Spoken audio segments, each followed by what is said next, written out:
and guess what? And if he would have sat here and used a burner phone, You sound like you're speaking from experience. if he would have sat here and used a burner phone, and I mean, for the life of me, I can't understand why you would be in the White House and sit here and get on the phone and call Georgia to ask them to, make some stuff happen for you. But let me ask you. Let me ask it to you from this direction. What about in terms of, okay, I get that you believe Trump has committed some crimes. I get that. But what about in terms, okay, fair enough. But what about in terms of simply doing it to seek unity? Maybe as if Biden is offering an olive branch to Trump. Look, whatever you went through, bygones be bygones. I am going to leave a clean slate for you by pardoning you. Would that not I mean, you don't favor that at all? Biden maybe taking the high road? You know what? The Democrats been taking the damn high road for too damn long, right? Some would say. I think that somehow or another, everybody needs to start playing ball like they need to be playing ball. If that's how we're doing it. Yeah, if that's how we playing, right, then let's just play like that. We gonna be nasty about it. Play nasty about it. But Trig, you really want them to potentially go after a guy when Trump leaves office, he'll be like 82, 83. You really want them to possibly go after him at that age in the future? Tim, I don't believe nobody going, I mean, if they trying to go after him just to get a name for themselves, they stupid. Because you know what? You should have came hard when he was trying to get elected. Yeah. So why not just make it official so that Biden can leave his stamp and legacy in the history books by pardoning the guy? Okay, so let me just say this. Right now, Biden's legacy is a bit shabby. Somewhat, yes. Yes. I mean, I look at some of these memes that they have with Joe Biden, and I mean, if I see another confused meme for Joe Biden, I'm gonna be like, I done lost it. Well, but I get that he's up in age and he's older and he done lost a step or two. And guess what? And if you live long enough, you gonna lose it too. But is that not the fault of the Democratic Party, particularly folks like Kamala Harris, for lying and suggesting that Biden was still alert and ready, knowing that he had lost a step or two, as you're putting it? I mean, you know what, Tim, you my boy, right? So if you my boy and, I know you like in a big, powerful position, right? And we ain't figured out what to do yet. I'm not going to sit here and just say, man, you know what? Tim full of shit. We need to get his ass out of here and throw him to the dogs. So let me make sure I get this clear. You were suggesting that Kamala Harris put her quote-unquote boy above the well-being of this nation. She kept her boy in there, as you're putting it, knowing that he was not he was not operable to, he wasn't 100%. She literally put her boy above the nation. Let me just tell you this. Joe Biden wasn't 100% with being on stage and doing a debate, right? Maybe Joe Biden ain't, 100% with running up and down the stairs of Air Force One.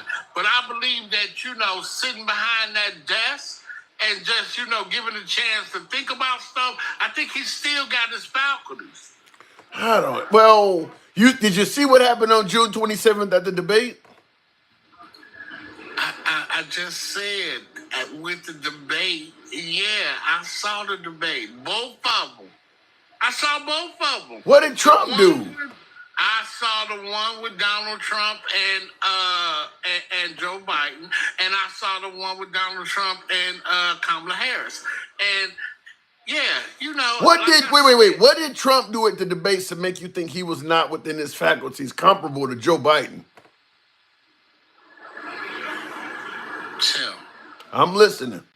if any damn body in their right mind that think that it's okay for you to come out your mouth and say that they are eating the dogs and the damn cats. Well, but that doesn't mean he's.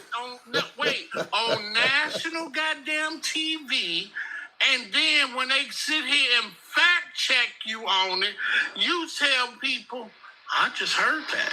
Yeah. But that don't mean he's getting out of his mind though. Or when they sit here and they hit you with, yo, what about Project 25? I don't know shit about that. He did say that. Oh, But you can't. But to be honest with you, cabinet is full of them. but Trig, to be honest with you, as odd as that sounds, you can't prove that he does know about Project 2025. If he says he doesn't know, what did you just say? Can you prove that he knew about Project 2025?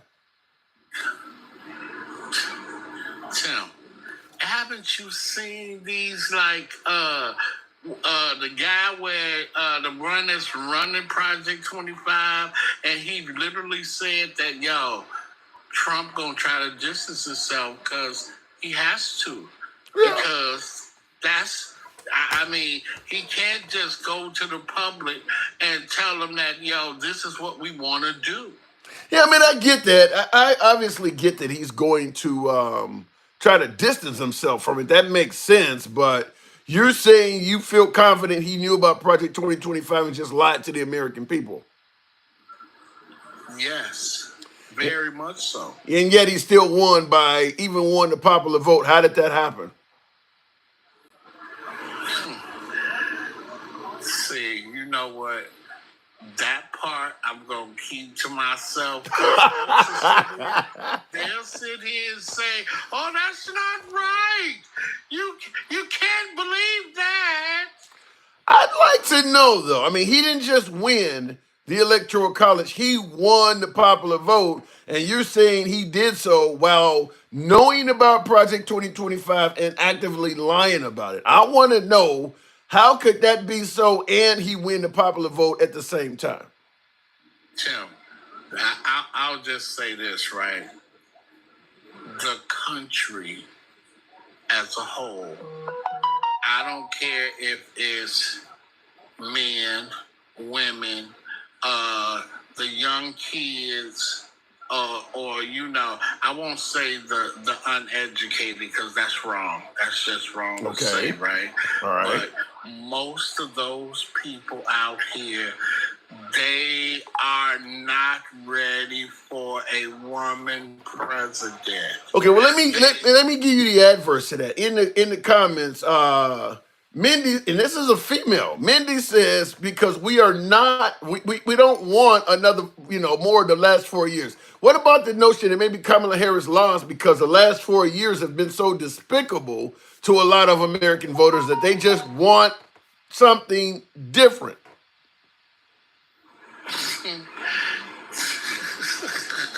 No chance. Look, let me tell you this. Get your popcorn ready. Get your popcorn ready. Because in the next 4 years, you gonna be like, I can't believe this just happened. All right, I'm not for sure. If he doesn't do some of the wild things people are suggesting, Trump could be a really good commander-in-chief. We got to give it a chance. Go ahead. I'll give you the last word. I do got to move on. I'll give you the last word. Talking about getting rid of the Department of Education. He did say that. He said a lot of wild things. Listen, he already talking about starting a whole new thing where they gonna make all the people that work for the government if they can't come into office, they fired.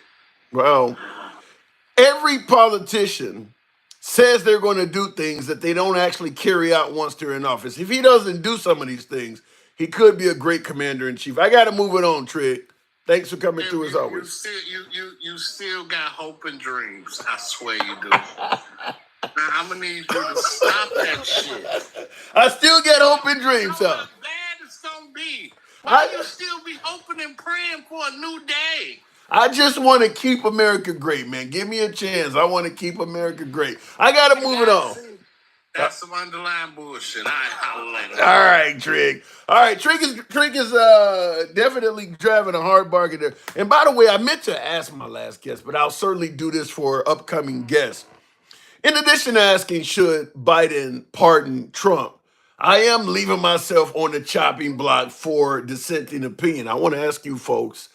I want to continue presenting a entertaining yet authentic and genuine platform, genuine program. So this is where you get to criticize me if you think I'm full of shit on any issue. This is where you get to state that tonight. I will push back if I think you're off the mark, but I am leaving myself open to that. You know, we don't block, ban, or censor anyone. We've never been that way, and we never will. But tonight I want to hear where you think I may be getting some things wrong, how the show is ran, maybe how I interact with guests, or just some crazy shit you may have heard me say that you're like, no way this dude knows what the hell he's talking about. Tonight is that night. Anyhow, looking in the comments, and I see, is that him? Hen68 says you're solid. Appreciate that. Thank you. What will Biden pardon Trump on? He could pardon Trump on everything that Jack Smith charged him for, because what Jack Smith dropped his charges for, some other overzealous prosecutor in the future after Trump leaves office can pick that stuff up and come back after Trump. The way Jack Smith did it, it's not dismissed where it cannot be brought back against Trump. So after Trump's out of office, the statute of limitations will not have expired. So some other prosecutor wanting to make a name for himself could come back after Trump for that stuff. Trump will be 82 years of age. I get it, but just for the simple fact of making a name for himself, somebody may come after Trump. So if Biden pardons him, it prevents that. And it looks as though Biden is reaching out to the other side to offer an olive branch, maybe promote unity. And that's what we're talking about. Trump and the MAGA movement is going to make America the greatest ever. Is that Aaron that said that on YouTube? All right, we'll see. He talked about getting rid of the Constitution. Apparently, Trump did say that. That is true. That is true. All right, tap the screen. Let me go to the next caller. Tap the screen on TikTok. Very small audience. Virtually nobody's tapping. Give me up to about 10,000, and hopefully it'll help out the algorithm. But I want to make sure I didn't miss any super chats. The only reason Trump isn't in handcuffs is because his hands are so small, they would just fall off. Oh my God. Who said that? Jeff. The only reason Trump is not in handcuffs is his hands are too small. Oh my Lord. Continuing on with Junzi19. Good evening. Welcome to the program. Yeah, make it great for his rich buddies, not you. Yeah, I'm definitely not rich and I'm not his buddy. Junzi, good evening. Oh, I'm so angry And at you. oh wow, what did I that almost sounded good until you said angry. What are your Yeah, you think so. all right, I've been watching you for years. okay. I'm always in the peanut gallery. Always. Okay, what am I getting wrong? What are you getting wrong, dude? Number one, my name is Junzi. Okay. But that doesn't matter. Junzie, Junzi. Okay, my correction. All right, Yeah, my name is June. My nickname is Junzi. And F that. Listen, man. You call yourself the handsome liberal? Yes, ma'am, I do. Yeah, you do. Yeah, you do. I've been watching you. Okay. And we just had the most incredible, the most important election in Americans' lives on November 5th. I agree. I'm not going to ask you who you voted for. I'm going to tell you.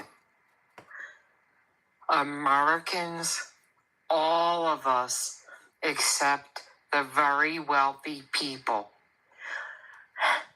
red and blue, we lost. How so? Now, Trump won the election. You're saying that just about everybody lost because Trump won. Elaborate. What do you mean by that? Jesus Christ, I just told No, you you. did not. How did we All lose? Americans, besides the upper wealthy MFers, Mm. and look at Elon Musk and Thiel and all the billionaires that are running the show.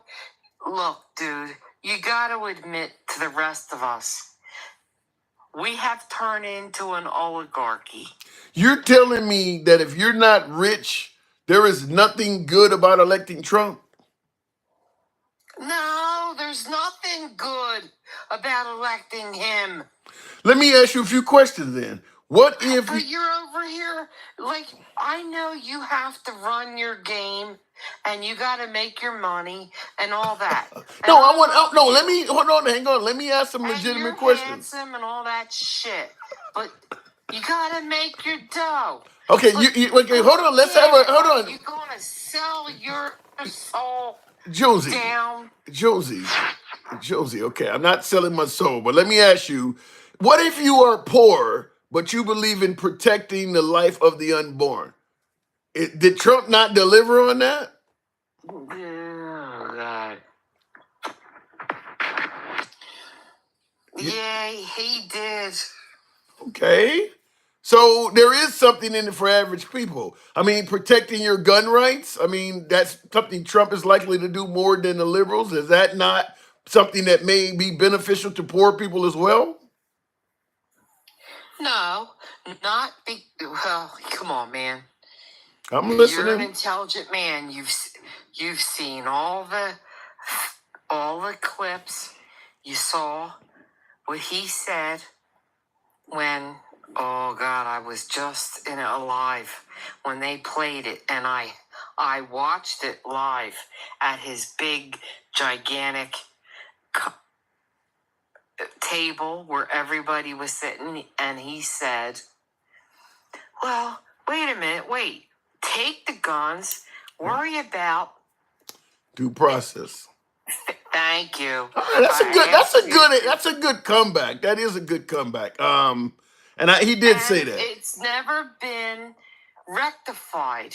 So all I have in my arsenal is that peace. And I am a pew pew owner. Okay. What if you don't want LGBT issues being forced on your children at school? That's not even happening. A lot of Americans think otherwise. From the beginning. A lot of Americans think otherwise, Jonesy. A lot of Americans think otherwise. I know that. I know because they got sucked into the propaganda.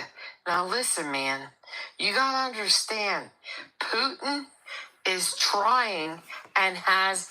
I believe that Putin won the game. Now you stay with me because I think you're a regular American. And I like you that much to say that to you. What are you getting at with Putin won the game? He won the game. The game was to overrun the democracy because he hates democracy. I've known this. I'm a history major. I taught it, and I was a Russian history major.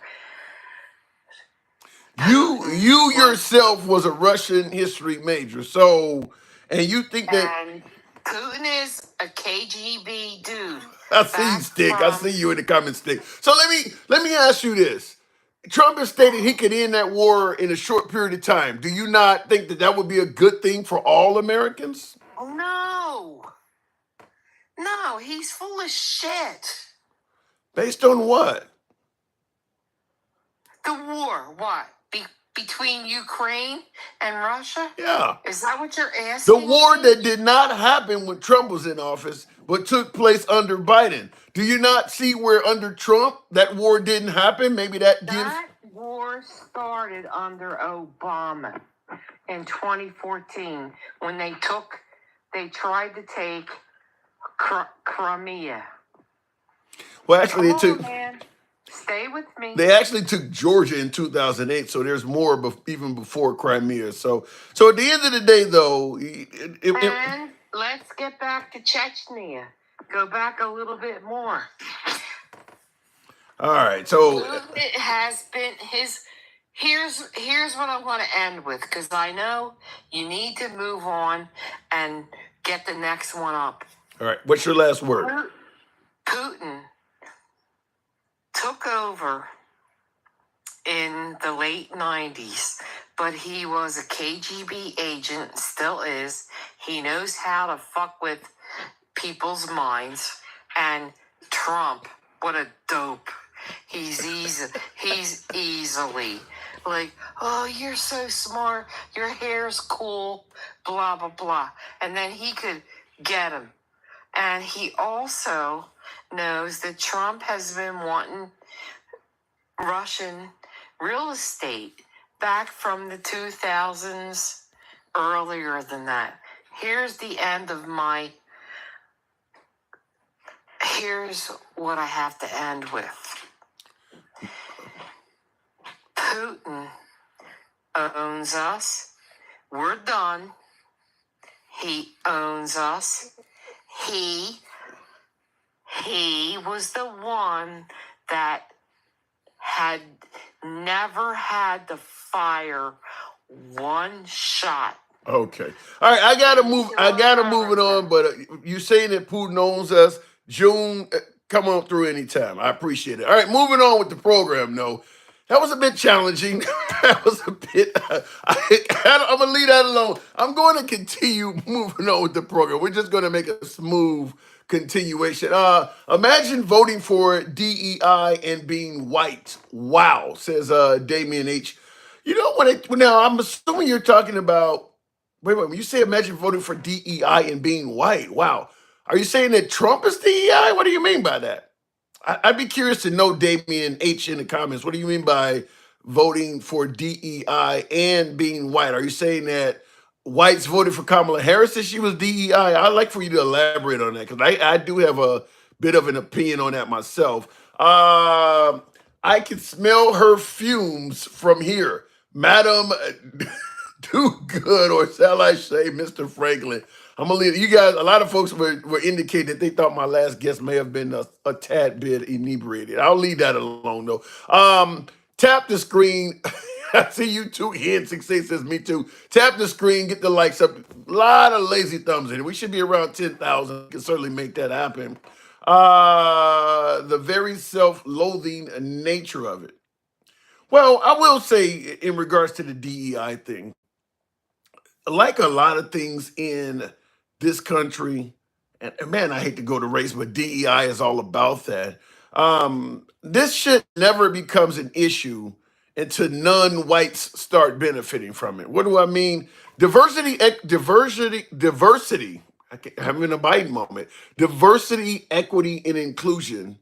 Folks are taking that to mean that you're giving skilled labor to skilled jobs, high positions to folks, people of color, maybe to women that they don't necessarily qualify, or giving it to them above and beyond somebody who's white and maybe more qualified, simply to promote diversity, equity, and inclusion. The point I'm trying to make is this: that shit has always been around. We just didn't give a damn about it being around until people of color and women started benefiting from it. The point I'm making here's what I'm trying to say to clear it up. Someone that looked like me, if I went up against a white guy and I had more qualifications for that same gig than that white guy, throughout most of America's history, he was going to get the job, even if I was more qualified. Point I'm making, DEI has always been here. DEI has always been, it was just called something else. But people getting gigs, people getting jobs based on God-given traits, whether it's a man, whether it's a white person, whether it's a black person, things that you can't control, over their actual qualifications, That's really been the American way since day one. Since day one, we've been doing that. It's just generally went to white males. You already knew the next person that gets this job. Mr. Walter with the Galaxy. Thank you. Thank you for the support. Appreciate that, Mr. Walter. You already knew for most of America's history, once a Supreme Court justice dies, the next one is going to be another white male. Doesn't matter if there's a female more qualified or a black person or a Hispanic person. The next person that gets this gig is going to be a white person. You knew that for at least 150 years. That's the EI that we're complaining about now. It's always been there. Whether we're talking about a high school principal, the chief of police, the mayor, you knew all of these gigs are going to be filled when they are vacant by a white male. The next person is going to be a white male. You already knew that. So I don't get why this is all of a sudden making all of this fuss over DEI. Other than, well, we don't like the people that are benefiting from it now. But it's always been that way. Let me go back to the box, and it's racist and wrong, says Damon. Yeah, it's racist and wrong. But it didn't become racist and wrong until the people of color and the women started doing it. But throughout history, it was okay when everybody. I'm just simply wanting to point out the fact DEI has always been with us. It just was not called DEI. It is literally the American way. It only became unpopular when women and people of color started benefiting from it. Let me go straight back to the box. Mr. Walter, indeed, good evening. Welcome to the program, and thank you for that. I can certainly appreciate that support. Walter, pardoning Trump, what say you? Hey, Tim's. I just joined, so I haven't heard a whole lot of the backstory, which we're talking about tonight. Can you hear me all right? Loud and clear. I'm asking, Okay. I'm asking, should Biden, in effort to extend an olive branch and promote unity, should he pardon Trump so that Trump has no more drama going forward? Should he? Probably. Would I? No. Why This not? motherfucker. I mean, look. The thing is this guy is actually fucking guilty of several things, and I cannot, in good faith, if it were me, I wouldn't do it because he's guilty. And I say this because, to address your DJ Julio, what MAGA people, they presented evidence to a grand jury, and the grand jury said, yeah, there's enough evidence to indict this person. True. This is not just, make believe. This is not, what do they call it? Lawfare or whatever the fuck that bullshit is. This is, a jury of your peers. And you're talking about the other one, the one in New York, they had at least 2 registered Republicans. And I mean, this is not. But you know the belief that anybody who votes to convict, or not convict, but even indict Trump is tainted. They've been corrupted by the deep state or whatever you want to call it. So they're not going to, even if they are Republicans, they're not going to accept that. Well, this is the problem, Tim. This is the crux of the problem. I mean, are we talking about reality? Or are we talking about, a cult? And this is where the line gets drawn. Okay, but and I see in the comments somebody says not guilty until sentencing. That's not how that works, Ian. When the jury, if you were going up for a major crime or a major felony and you got charged, when the jury comes back and they read, each one of the 12 jurors read back guilty or not guilty. Once they come back with a guilty verdict, you're guilty and there's no sentence yet. The judge will do that down the line. You can be guilty without. I don't know why people believe that not being sentenced has anything to do with whether you're a felon or whether you're guilty or not. Yeah. That has nothing to do with that. Well, that's right-wing media propaganda. Now, let's just put that all aside because honestly, the New York thing, I don't necessarily think that should have been brought. I don't, deny that he did it, but I should have, in my opinion, Merrick Garland should have gone after this man way earlier over the January 6th case. This is a stronger case. The documents case, which they just dissolved or whatever the fuck it is, and we'll never know the So why? evidence. So why so many folks think it's a witch hunt? If what you're saying is true, then you're saying that. They did go after him about a bunch of bullshit. And I think it was, honestly, they don't like this fucking guy. And I don't necessarily disagree why they shouldn't like him.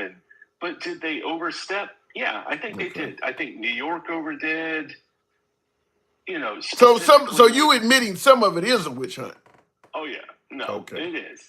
And I don't mean that he didn't do it. He did do it. And any other, person probably would have been prosecuted or at least, pled out, whatever, some, minor thing. They pay a fine or whatever. A fine. However, they went after him too hard, and it made it look like everything is a witch hunt. Yeah. However, with him switching out documents and moving classified shit around and signing affidavits that he's turned it all in, but he didn't. I mean, this is what I'm saying. Like, that's actual fucked Yeah. up. So then you believe Alvin Bragg overdid it, and that's where the witch hunt is. That's what I was going to ask you. Which cases do you believe are legit? What crimes do you believe he legitimately committed that he should be prosecuted for? January 6th and the documents case. Those are the only two. And Merrick Garland should have filed that shit 3 months after, being, I do agree that one of the biggest issues is the slow moving, but they were treating him like they were giving him the courtesy you would normally give a former president, and they were expecting the system to go as normal, and Trump is not playing by the rules. So you're right; they probably should have moved a lot quicker. But this is my biggest issue with this, bullshit, Democratic Party is that they're playing by the old rules. Yeah, and Trump is playing by no rules. Trump is making his own rules as he goes along. That's what exactly. And it's working, and it's working pretty good for him. Yeah, it's working exactly in his favor.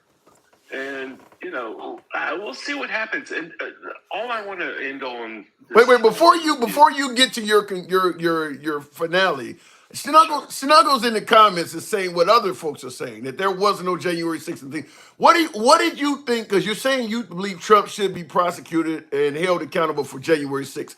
In what way? Because he's going to say he told those folks to go and proceed peacefully and patriotically, and they acted a fool on their own. So what did he do? Okay. What was the name of the rally?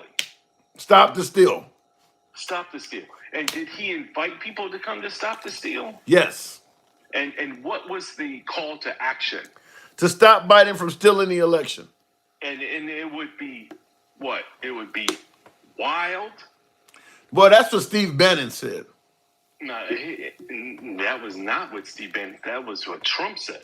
It will be wild. I thought Steve Bannon was the one that said come out and it'll be wild. You saying Trump said that? I could be wrong, but I thought that was a statement by Trump. However, let's just keep moving on with this. Okay.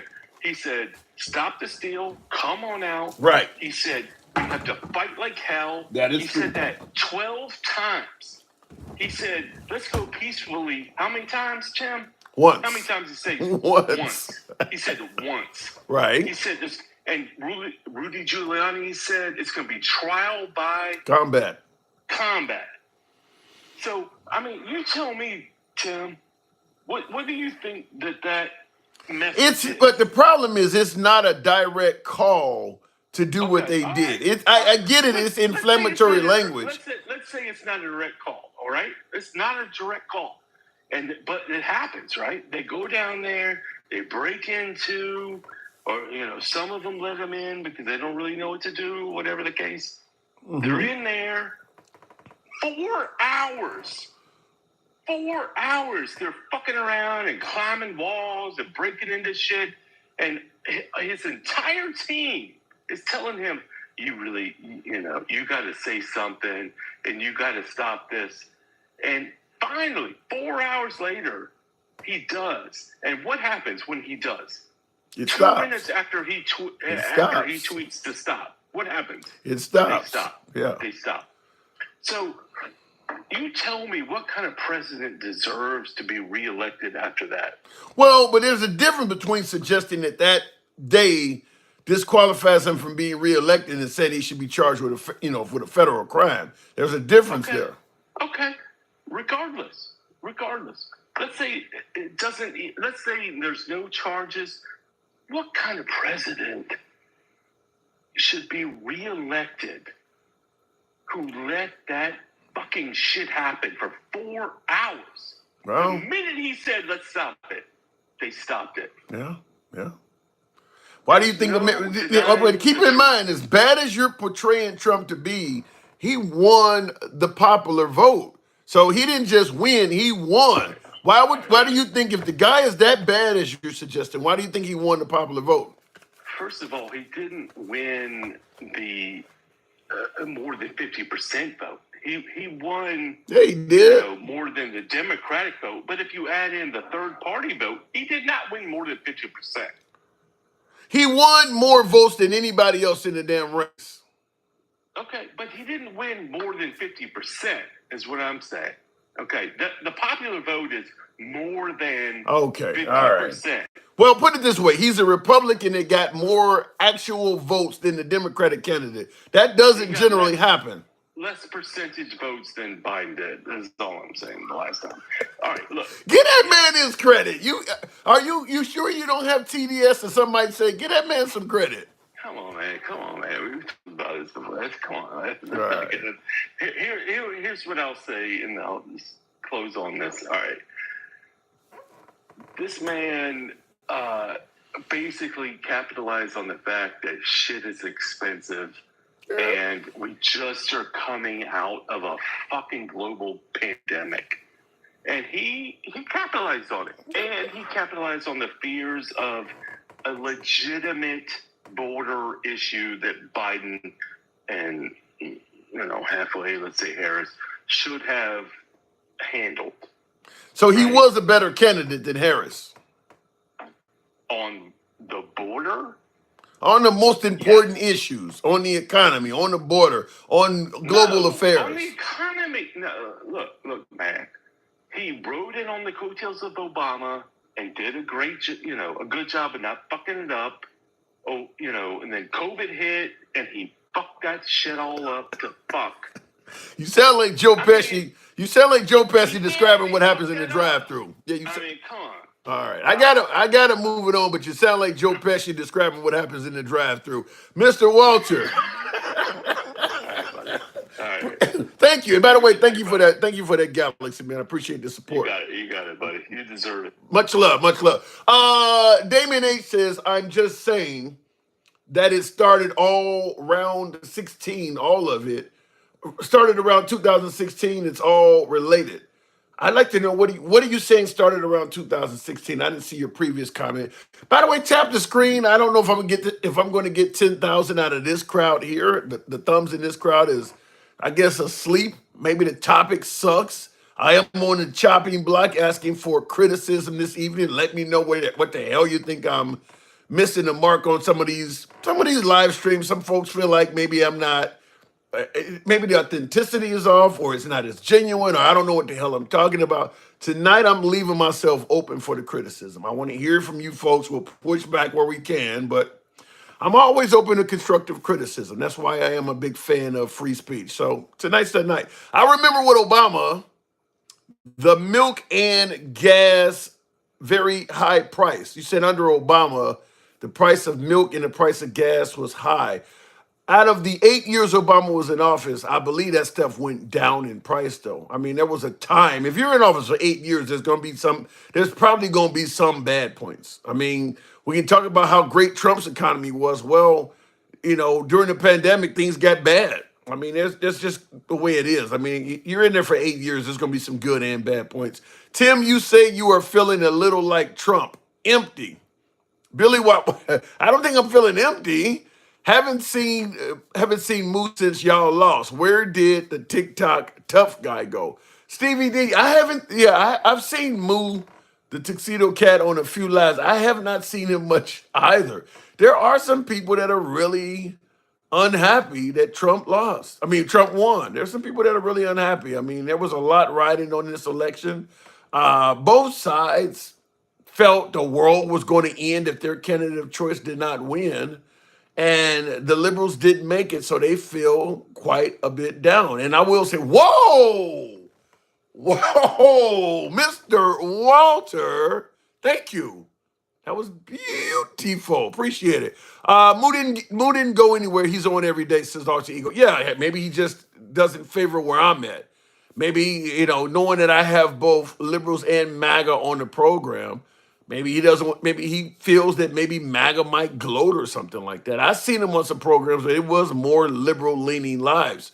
My live, everybody's on here. So yeah, that's how it kind of works. Trump is going to fumble the next crisis, like always, says Ricardo. Well, what if there is no major crisis, though? There may not be a major one. Continuing on with the program, Snuggles won. Well, you supported Trump, so you were victorious, Snuggles. Come on up. We want them to get everything they asked for, says Charles Vaughn. But what is that? How you doing? I'm doing all right, Snuggles. Good evening. Welcome to the program. I'm asking, should Biden pardon Trump? Should Biden pardon Trump from what? From the potential possibility that some overzealous prosecutor may reopen those cases that Jack Smith threw out. Bro, I'm not worried about any of those cases. It doesn't matter. He's not going to have those cases back.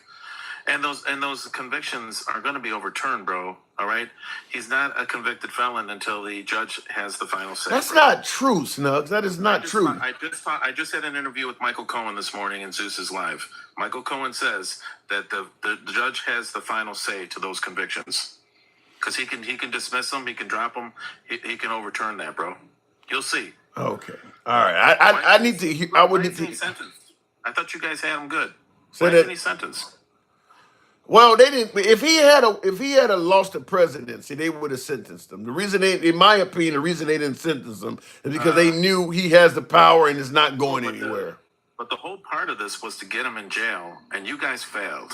You guys should have just stood your ground and put him away. It didn't matter about the election. This was such an important thing. Oh, let's get him in jail, and then you guys end up. I don't, something, and I'm not a big fan of locking up a president, but I don't disagree with you. You said what my last caller said is that they handled Trump with kid gloves. And I know you believe Trump is innocent. That's fine. You believe it's a witch hunt. But what I do agree with what you and my last caller said is that if you're going to do it, go ahead and do it. Merrick Garland moved really slow, and as a result, Trump found ways out of it. But you guys have been doing this for 4 years. Oh, my God. Come on now. Guilty. No, you've been trying to put him in jail for 4 years. If you found him guilty and it was guilty by a jury, then you should have sentenced him. You guys are weak. Yeah. That was weak. I don't disagree with you. They handled this guy. They were trying to give him the respect that they thought the office deserves. And Trump was using all of that privilege to exploit loopholes and things like that. If they had treated Trump like any other Bernie Madoff type guy, he would have went to jail. They gave him every loophole that he could find to get out. They allowed him to delay his cases and all of that. They should have did, if they believed he was guilty, they should have did exactly what you and my last guest said. They should have went right after him. They should have done it. But guess what? We have no January 6th. It never existed. And we had no classified documents. Never existed. What the hell you mean? Wait. What the hell you mean by January 6th never existed? What does that mean? Because Jack Smith got rid of it. There's no crime there. So he did good. He finally realized you guys have failed at that, and he just got rid of it. It was all election interference. He's afraid to get in trouble for election interference. That's why it's dropped. There is no case. No, I agree with you right now. I agree with you right now that there is no case. I disagree with you that this cannot be picked up in the future by somebody just looking to make a name for themselves. I disagree with you on that. This will not be picked up, bro. This is done. How do you know? It's the First Amendment right. You have a right to protest. Everybody does. No, you don't have a right to hide documents and refuse to give them back. I mean, some of the stuff he was charged with, you don't have a right to do that.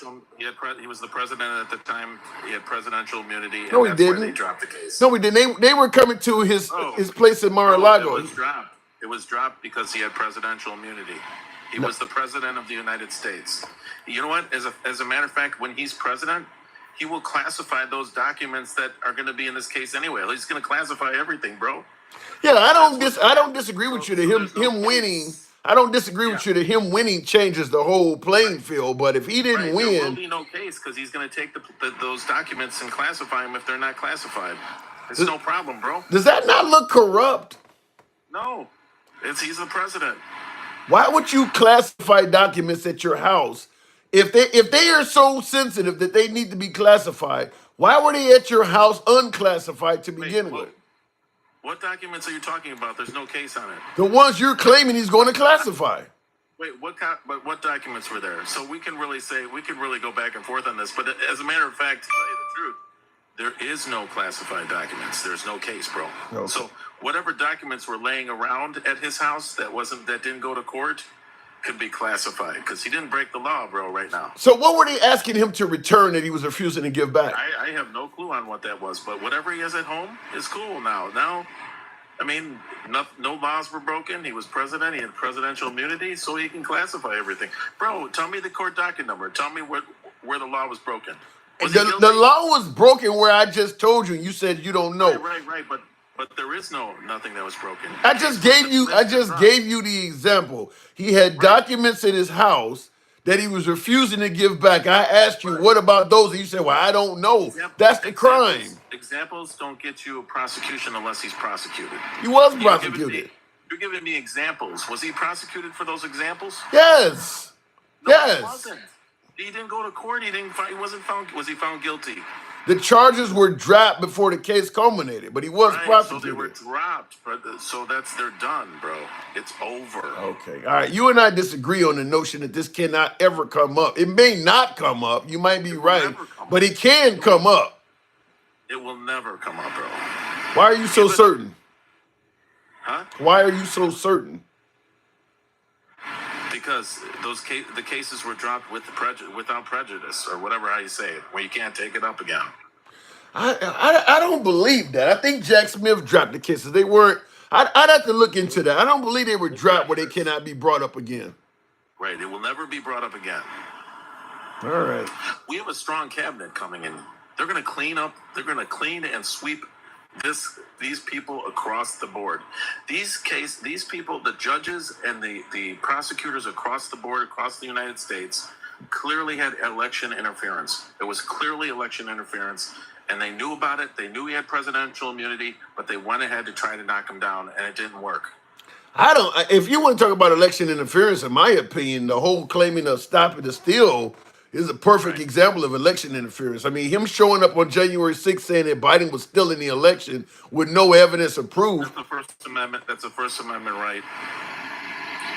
And sending them to the Capitol building when you were told ahead of time the Capitol building. Hold on. Right. No, it's not. They told him ahead of time that you can protest, but you can't go to the Capitol building because it's closed and off limits. You can't just show up and say, I have a First Amendment right to be at a closed location.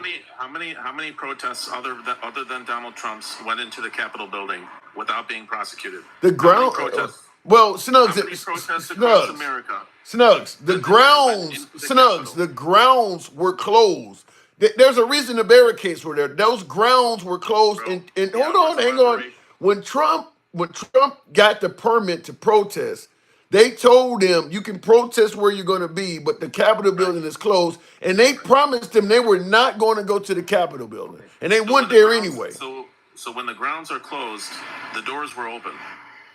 No, the doors were not open. That's why they were climbing over barricades. The doors were opened by the Washington PD. There were barricades in front of the building. You should never even be able to reach the door.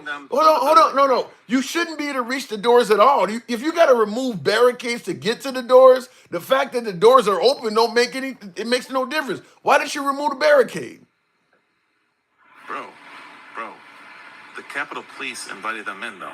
Why did they not invite them in? Why did they close the doors? So you're saying that Ashley Babbitt was invited in?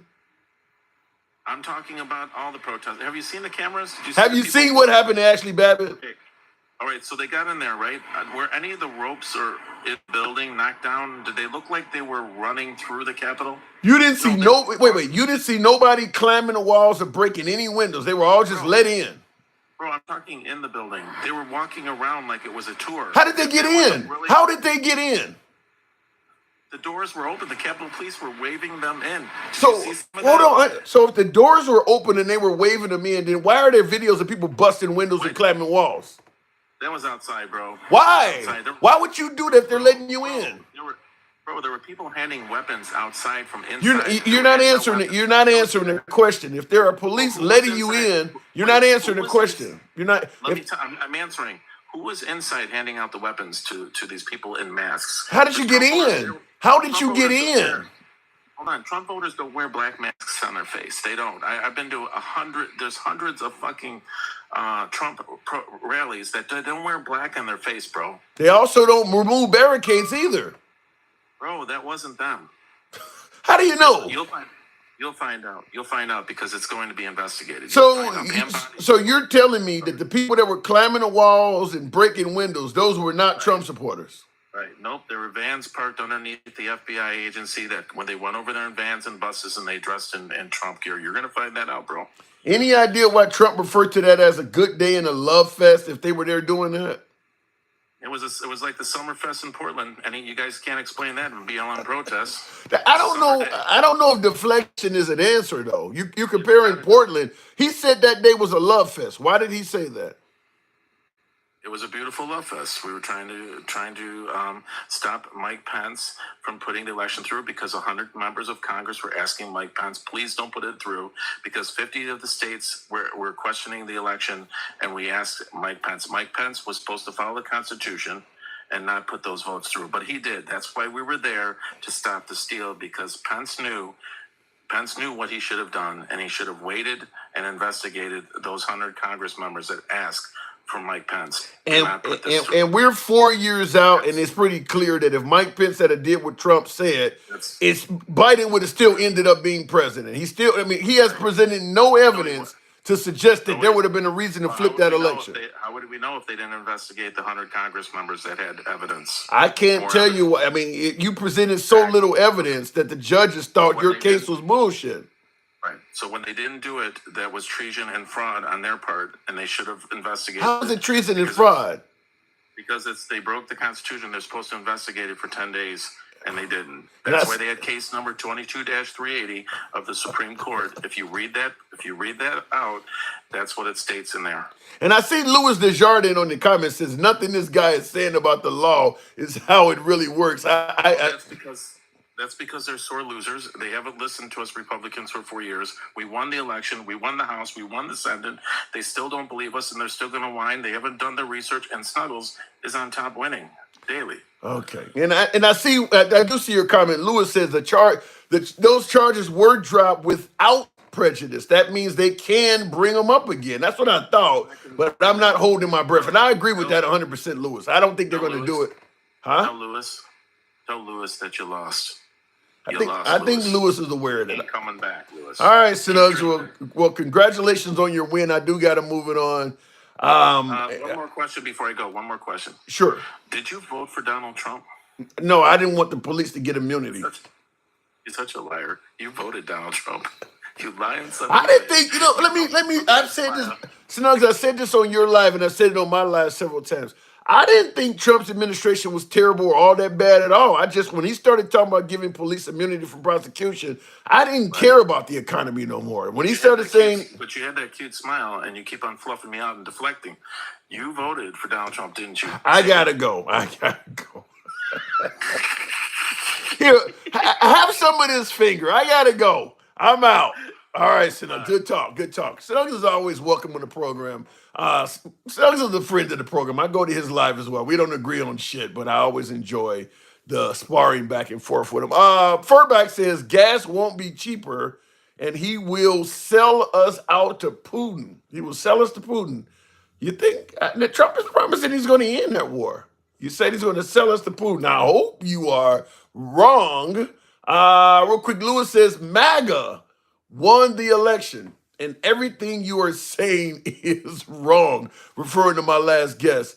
The only I think Lewis, you agree with Snugs on one thing when you said I won't hold my breath, and I agree with you and him on that as well. That the charges being reinstated against Trump are highly unlikely to happen.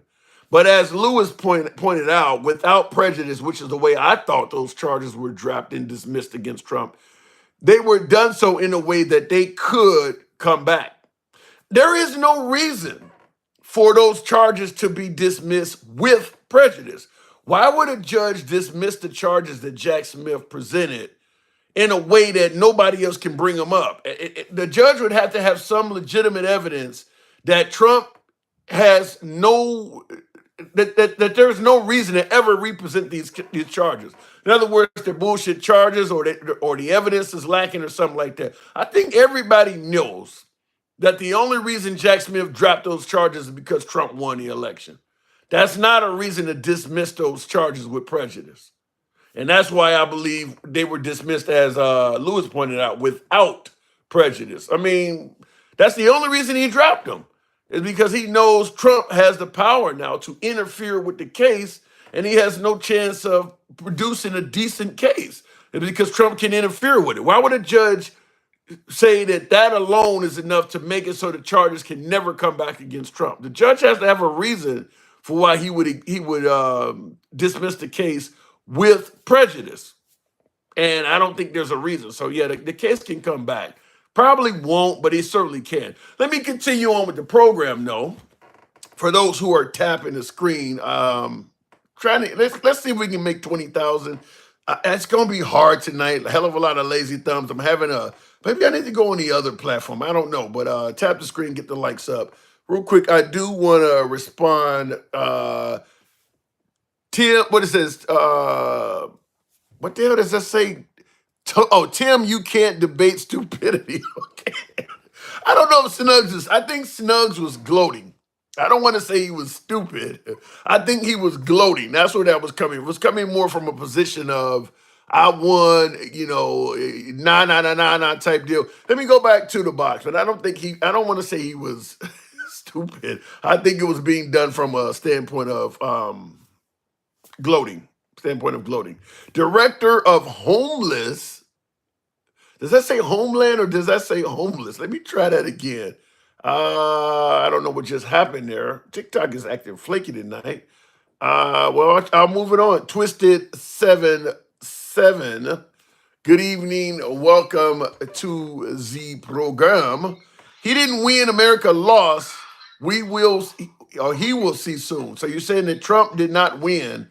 America lost. Twisted77. I'm assuming you believe that America won. Oh, yes, I do believe that. So, but what's on the agenda for tonight? Well, the question I was asking is, should Biden pardon Trump? You see it on the monitor behind me, so that those charges can never come back again. Oh, I don't think they will. But another question I could ask. You didn't answer that one, though. Trump pardon Biden. Okay, what? Biden hasn't even been charged with a crime. What is he going to pardon him from doing? Well, he had classified documents too. Yeah. And since no charges were ever brought, they could easily bring that case back. So if they bring up a case against Biden for the documents, that means it's almost guaranteed they're going to go after Trump too, then, right? Well, not necessarily. Like Snuggles said, he could just classify his documents, but the ones that Biden had, no, you can't really do that. You can't. Even if Trump classifies his documents at the time, he's being charged for a crime that at the time it happened, the documents were not classified. So I don't know if him classifying them after the fact means that what he was doing back in 2000 whatever goes away. Well, I think the only reason they ever brought those charges to begin with was to try to prevent him from running for office. The reason why I don't think they'll bring him back is because I don't think, well, obviously he can't run for office after he's done. No, he can't run for office. But I mean, if you believe that they were evil enough, if you believe they were evil enough to try to go after him, they still can come after him again. So, and I will say this: when you say that they only tried to do it to prevent him from running for office, why wouldn't he just hand him over? Why was he resisting? I don't know. I don't have all the evidence, neither do you. Yeah, and thanks to Trump is the reason we don't have it. It's the reason we don't know. The reason why is irrelevant. The fact of the matter is we don't have the evidence in front of us to say one way or the other. The only thing we do know is that Biden had classified documents that he was never allowed to have. So let me ask you this: when you say we don't have the documents, or we don't have the evidence, rather, do you believe the American people should know what went on? Do you believe that case should be released, whether Trump gets charged with anything or not? Do you believe they should release that in its entirety so the American people know what Jack Smith was trying to say?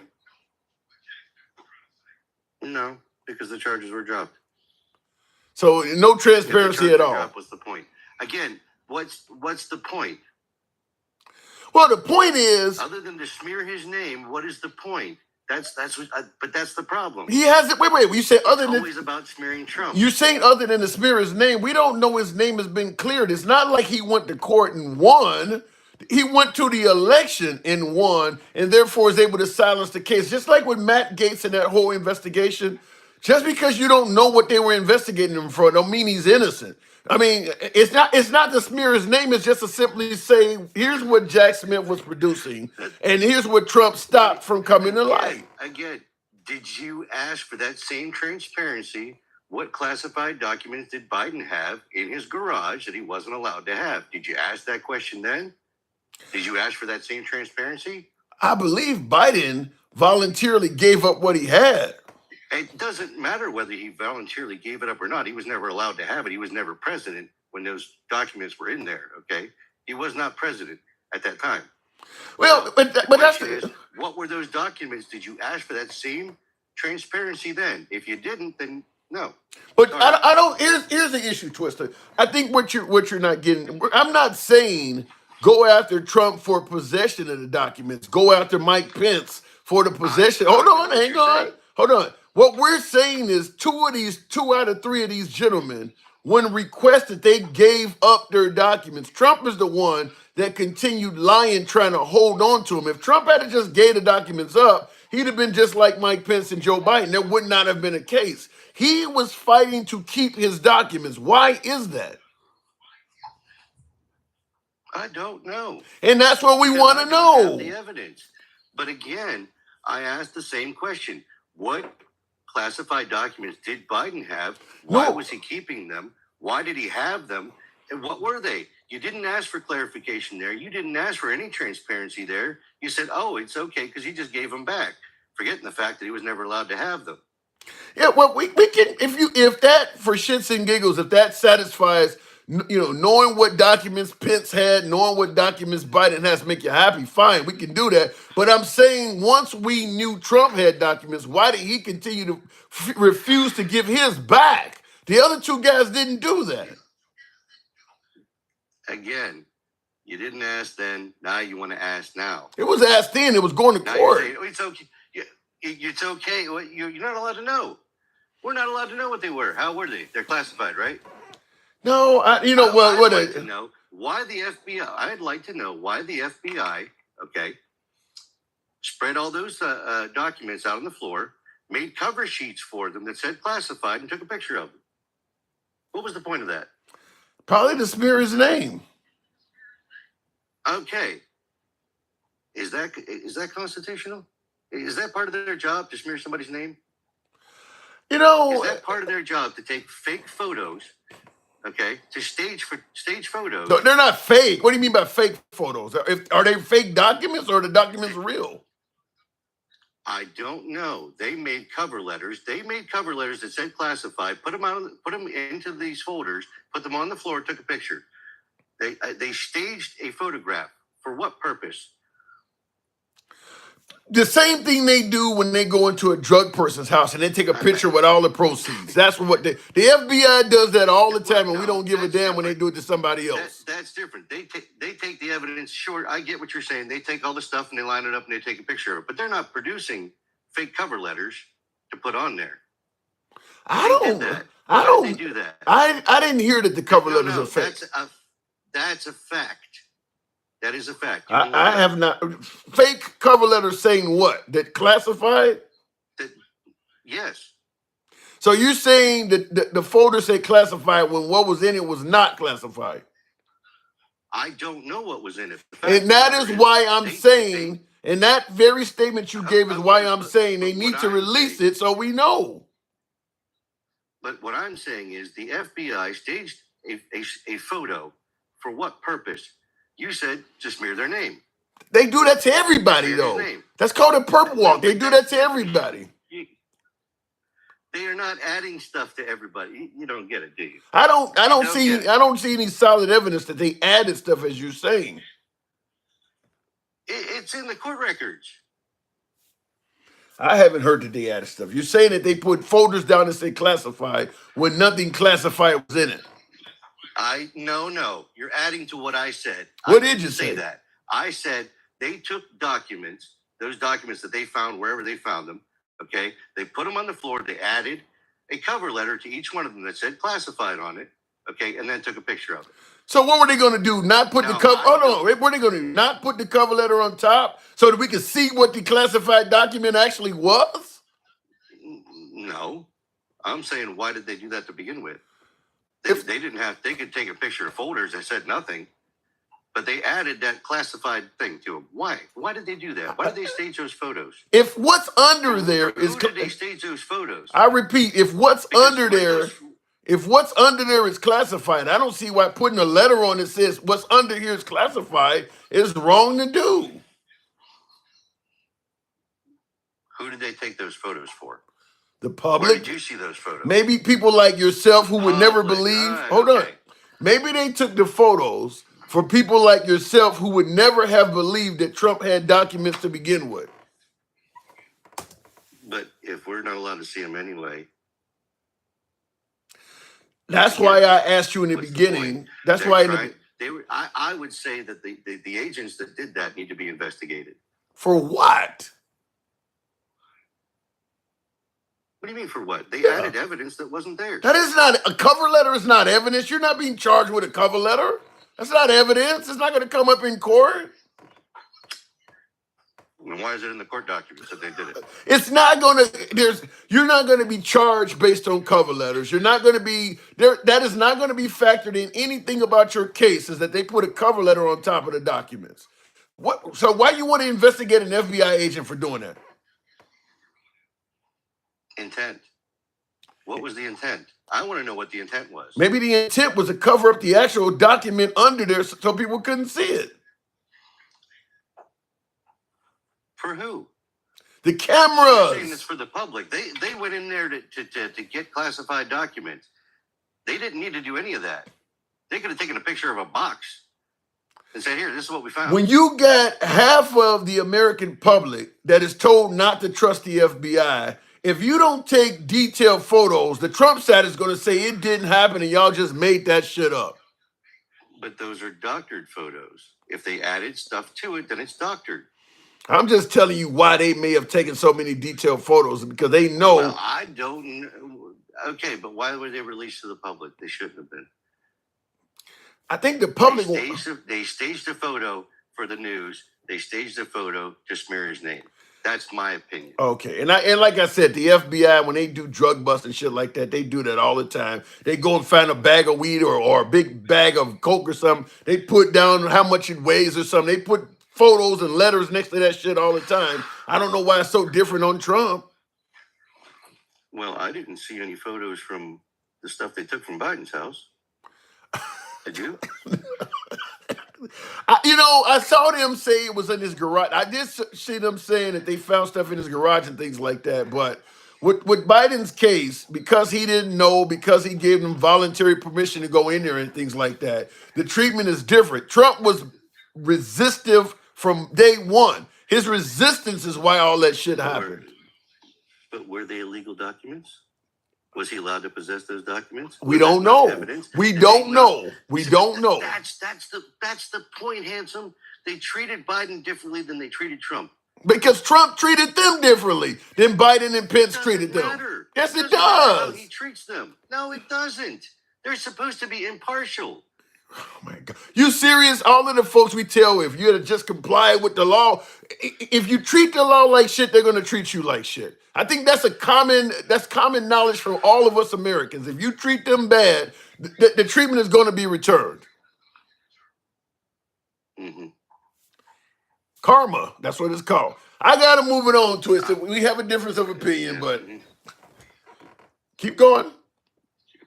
No, very much so. We do have a difference. All right. Well, I saw them treat one former president and one other sitting president. They just let him do whatever he wants. yeah, That's what I saw. I don't totally disagree with that part, but I think where you and I have a disagreement, Twisted, is I do believe that if you treat people like shit, it comes back to you. You come to power and you're talking about the FBI is awful and stuff. It would be just like if I went around my town and said the police are pigs and all of this shit. If I get pulled over, they're probably gonna treat me different than you. I mean, he was very critical of these people, and he's like, well, why won't you treat me as nice as you treat everybody else? Well, you've been saying all kinds of awful shit about law enforcement. You wouldn't get away with it, Twisted. I wouldn't get away with it. They still refused to prosecute Biden for having classified documents. They made such a huge stink at it. Well, Trump has them; he won't give them back. But Biden's had these for years, never allowed to have them. And I would submit to you. He's just a well-meaning old man. And I would submit to you Twisted, that if Trump had voluntarily gave his back, he wouldn't have got prosecuted either. I would have been the same as Biden and Pence. If he had voluntarily gave his documents back, he would not have gotten charged. I think Biden should have gotten charged for that, personally. All right. So that was back to my original question. You said, should Biden should he pardon Trump? And I asked you, should Trump pardon Biden? If Trump gets in there and does not pardon Biden and try to go after Biden, I think it would help the liberals in the midterms and in 2024 or 2028. Because that would be right along the line of going after your adversaries. If he and Biden will be like 82, 83. If he tries to go after Biden, I think it would really help the liberals out in the end. So we'll see. But I don't think Trump should pardon Biden. I don't disagree with you. Honestly, I don't disagree with you. Yeah. But I think that's why he didn't go after Hillary. I think he didn't go after Hillary because he didn't have anything on Hillary. She stood before Congress, testified 11 hours. What was the guy, Spicer or whatever the other guy was, that he was trying to force him to go after Hillary, and the guy said, we don't have nothing on him. Trump wanted Hillary. He didn't let her off the hook. He wanted her. There was nothing to get her on. He wanted to prosecute her, though. We can disagree on that too, but all right. I'm just saying. So he just went around rally after rally, letting people yell out, lock her up, and saying she deserves to be in prison. When in reality, he had no intention of doing it. Just saying this for no reason at all. Well, I don't know. I don't know the man's mind. Do you? You should know that. Guess what he's thinking. But again, you can try to guess what he's thinking, but I don't know what he's thinking. Why would you go around from rally after rally in different cities for months on end, saying this woman should be locked up and she should be in jail, knowing that when you become president, you're not going to do that? Maybe he changed his mind. I don't know. Again, I have no idea. I'm not in the man's circle. Neither are you. Maybe he changed his mind. All right. Maybe he changed his mind for no reason at all. Maybe he changed his mind because there was nothing there to lock her up on. But you don't know. So why are you attaching for no reason at all? Maybe there was a reason. Okay. All right. Well, we'll never know because you have to give me. You can give him that. You can have to say that at least. I think that if you promise, let me say it this way: if you're going around for months on end talking about you want to lock this woman up, and you change your mind, as you said, you should at least tell the people why you didn't do it. We shouldn't have to guess. You've been talking about locking her for over a year. Why didn't you do it? He should at least explain that so we're not guessing and speculating. But maybe the reason was the reason why you just said about what? The midterms.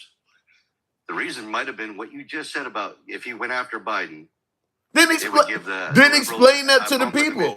Then explain that to the people. Maybe, but again, there may have been a reason. You don't know. I don't know. Well, whether there was a reason. I cannot assign what I think because it's irrelevant. He did what he did. Okay. Without asking him directly. So maybe if you meet the guy, you can ask him why he didn't do it. I don't know if I would trust the answer. Twisted, I gotta move on. Just because you don't believe anything he says, that's the problem. You don't believe anything the man and it comes out of his mouth. No, listen. You gotta have some faith that people tell the truth at some point. I just think if you're you're talking about like the man. I just think if you're talking about locking up a former first lady, a former secretary of defense, and you quote unquote change your mind, you should explain it. I shouldn't have to ask you that. You should explain why you've been telling us for years this woman is a crook and she deserves to be in prison, and all of a sudden you became in power and you didn't do nothing about it. Huh? Did anybody ever ask him? Why should you have to ask him? You didn't have to ask him to yell, lock her up. Just saying. Nobody ever asked him, but we're going to sit here and speculate. If you run the man through the fire, he didn't do it. But would you have wanted him to do it? No. If you run on a campaign that you're going to lock somebody up and then you suddenly don't lock them up, I don't believe it should be up to the voters to ask you why you didn't do that. I believe as a politician, you should tell them why we didn't do what we've been telling you we're going to do for 2-3 years now. I think he should have done that on his own. You shouldn't have to ask him for that. Maybe, but again. All right, I gotta go. You still don't believe. You got to have some faith. None of that faith or any of that takes away from what I just said. He should have been transparent and told us why he suddenly made an about face on Hillary Clinton. None of that trust him or none of that changes what I'm saying. None of that changes that. He should have made people. Wait. Hold on. Sir Puff Pass in the comments said he did tell you why. So maybe you should ask him. All right. I'll look forward to that. Twisted. Always a tough customer. Always welcome back. Thank you. You're welcome. All right. Moving on with the program. In my opinion, okay, maybe I'm wrong. Maybe you guys have a different opinion. You've been talking about locking this woman up for several years. Every rally, lock her up. You're telling people, you even on during the debate, he said if I was elected, you'd be in jail. But then you become president and you do nothing. And you give no explanation. Now, Puff Pass in the comments is saying he did. I'd like to know what the hell that is. Before you do that, I want to read a couple super chats here. You said Biden did know. Biden didn't know he had the documents in his possession. Trump did know and fought deliberately. Now, I'm going to somewhat side with my last guest from a standpoint of, if it's illegal to have the documents in your possession, the fact that you don't know doesn't necessarily excuse you from it. But where I disagree with my last guest is, I don't believe Trump would have been charged for document possession either if he had just gave them back. I mean, why wasn't Biden charged? Well, because he gave them back. Same reason Pence wasn't charged. And you notice my last guest never asked why Pence wasn't charged. Pence had classified documents on him as well. Real quick in the comments here. Will G says Trump ran out the clock and won his get out of jail free card. That is true. He is not innocent by any means. Otherwise, he would have proved his innocence the minute they discovered everything. And that's 100% correct. Trump is not trying to prove his innocence. He is trying to run out the clock and prevent the cases from ever coming to light. And you heard my last guest say they shouldn't come to light. Why should they? You're just trying to smear his name. Well, if he's innocent, the cases are not going to smear his name. The cases are going to smear his name as if he's guilty. Same thing Matt Gaetz is doing. So we had a difference of opinion there. I did want to respond one more to another one here. How are you making accusations and then claim not to know? And that's what Trump is doing. Talking about locking up Hillary Clinton, but gives several years that you're talking about this woman should be locked up. You get in office and you do nothing about it. A lot of folks may have elected Trump in 2016 because they believed Hillary Clinton should be locked up. And now here's a guy that's going to do it. That's the guy I'm voting in. And then you get in office and he doesn't do it and he doesn't explain why he didn't do it. You shouldn't have to ask him why he didn't do that, which is what my last guest was saying. He should actually be transparent and tell you, maybe I didn't think I had a case, maybe the system, something. He should have told you why he didn't do that after promising and indicating he was going to lock her up for several years. You shouldn't have to ask him for that. I want to continue on. Lewis says the charges, I saw that, drop without prejudice. I did want to make sure I cleared all these. MAGA won the election and everything you are saying is wrong. MAGA did win the election and everything, you said everything I said is wrong? Oh, you mean the last guess. Yeah, MAGA did win the election. There's no denying that. I want to make sure I cleared everything up before we continue on with the next caller. And thank you folks that are finally tapping the screen to some degree. YouTube is acting right. Okay, clear enough. All right, insert Puff Puff Pass. I'd be curious to know, you're saying that Trump told us why he didn't lock up Hillary Clinton. I want to know that. I want to know why he didn't lock up Hillary Clinton. Sir, Puff Puff Pass. Good evening. Hey, brother, thank you. That's a lot. There's a lot to unfold here, but let's try to go one by one. All right. He did tell you why he didn't lock Hillary Clinton up, because he took a lot of heat when he first got in, because a lot of Republicans expected that. And he did say, and he publicly come out and said on more than one occasion, that he thought that she had been through enough, and our country did not need any more divide in that, and that we needed to move forward. As far as you saying there wasn't no evidence, James Comey gave the 20-minute speech prior to the classic "There's no reasonable prosecutor." He listed over 20 felonies they could factually prove on her. So it wasn't a case whether they could or not. They factually proved the email chain she had or top secret, classified, and above, and they give the chains of where they was released to. That was the investigation. So right before the election. okay, so you're telling me that Trump had his supporters thinking he was going to lock up Hillary Clinton for like 3 straight years, and then when he became president, he suddenly thought, well, this might be too divisive. He didn't think of any of that while he was doing it. Oh, I'm not saying that at all. I'm not saying that wasn't part of a way to get him there. Nobody disputes that at all. But factually, he did give explanation as to why he didn't go forwards with it. Factually, give it on national television. Yeah, I was under the impression that he actually fired, I think it was Spicer or one of his cabinet members, because he was trying to push them to go after Hillary Clinton. They told him there was nothing there. That's not the case. Okay, so a couple of things I want to unpack from your last case, if I could. Sure. So you stated that, but Biden, when he found the documents, he gave them back. Untrue statement. Factually, ABC was fixing to leak a story on Biden because they come through the ghostwriter. So in 2017, Biden, through her report, literally tells the ghostwriter that he finds classified documents in 2017.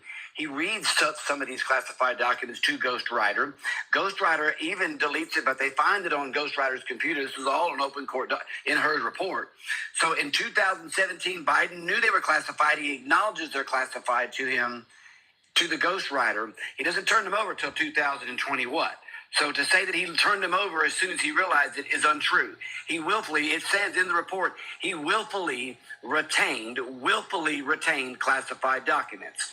I can't speak on that because I have not heard any of this. I'm not. It's in her report. It's plain black and white. Yeah, if it's in plain black and white, then I'd have to see it. I'm not aware that Biden knew he had documents several years earlier, did not give them back. 2017. Yes, and the Ghostwriter, they find it on the Ghostwriter's computer too. They was writing a Who book. is Ghostwriter? The Ghostwriter that was writing the book, Biden's book. Yeah, I'd have to see all this. I have not heard this. When it answer your question about Trump and the documents and why he didn't turn them over. Well, first off, the FBI didn't even know what documents they were going after that he even had in the first place. They had to admit that in open court. Even the judge asked, "What was even your precedence to go there?" Unbeknownst, going through FOIA records from the Freedom of Information Act, we found the email chains where the only reason the FBI even got access to get there in the first place to obtain the warrant through NARA was through the administration. So they granted special access to the FBI through NARA. NARA didn't have the rights to the documents. They proved that in open court as well. It's all open for you to see. Yeah, I need to see all because I have not heard any of what you're saying. Let me ask you, why was it?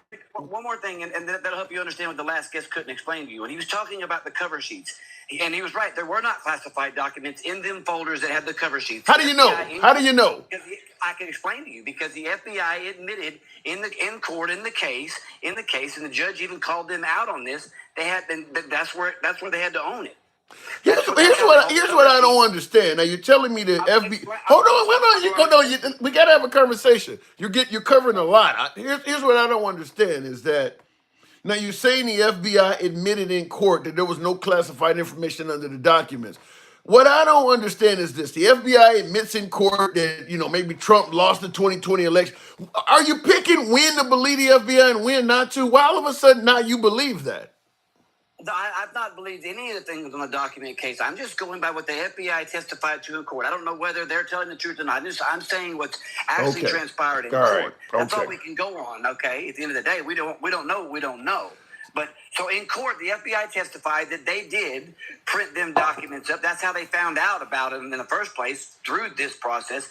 They did lay them on the folders, and in the folders they laid them on were not the classified documents. What they did find out in court was, out of all the boxes they used in the indictments, on the stage, in the bathroom, on the floor, not a single classified document was found in there. Every single classified document that was found in the locked skiff. They opened that and they admitted that in court. They were locked away in that skiff. The FBI also admitted they did not even know what documents they were going after. They were told there were classified documents, and I'll tell you, they were after all the documents of Crossfire Hurricane because he wasn't getting off of all the documents of Crossfire. He didn't think he had to. And he knew why, and that's what they were after. They openly admit they did not know what documents they were going, and nor didn't have no missing record of documents. And They see, admitted it in court. even if everything you're saying is true, this is what baffles me because this is deflecting. What I'm about to say is completely deflecting off of this topic, but I'm going to use it because of what you said.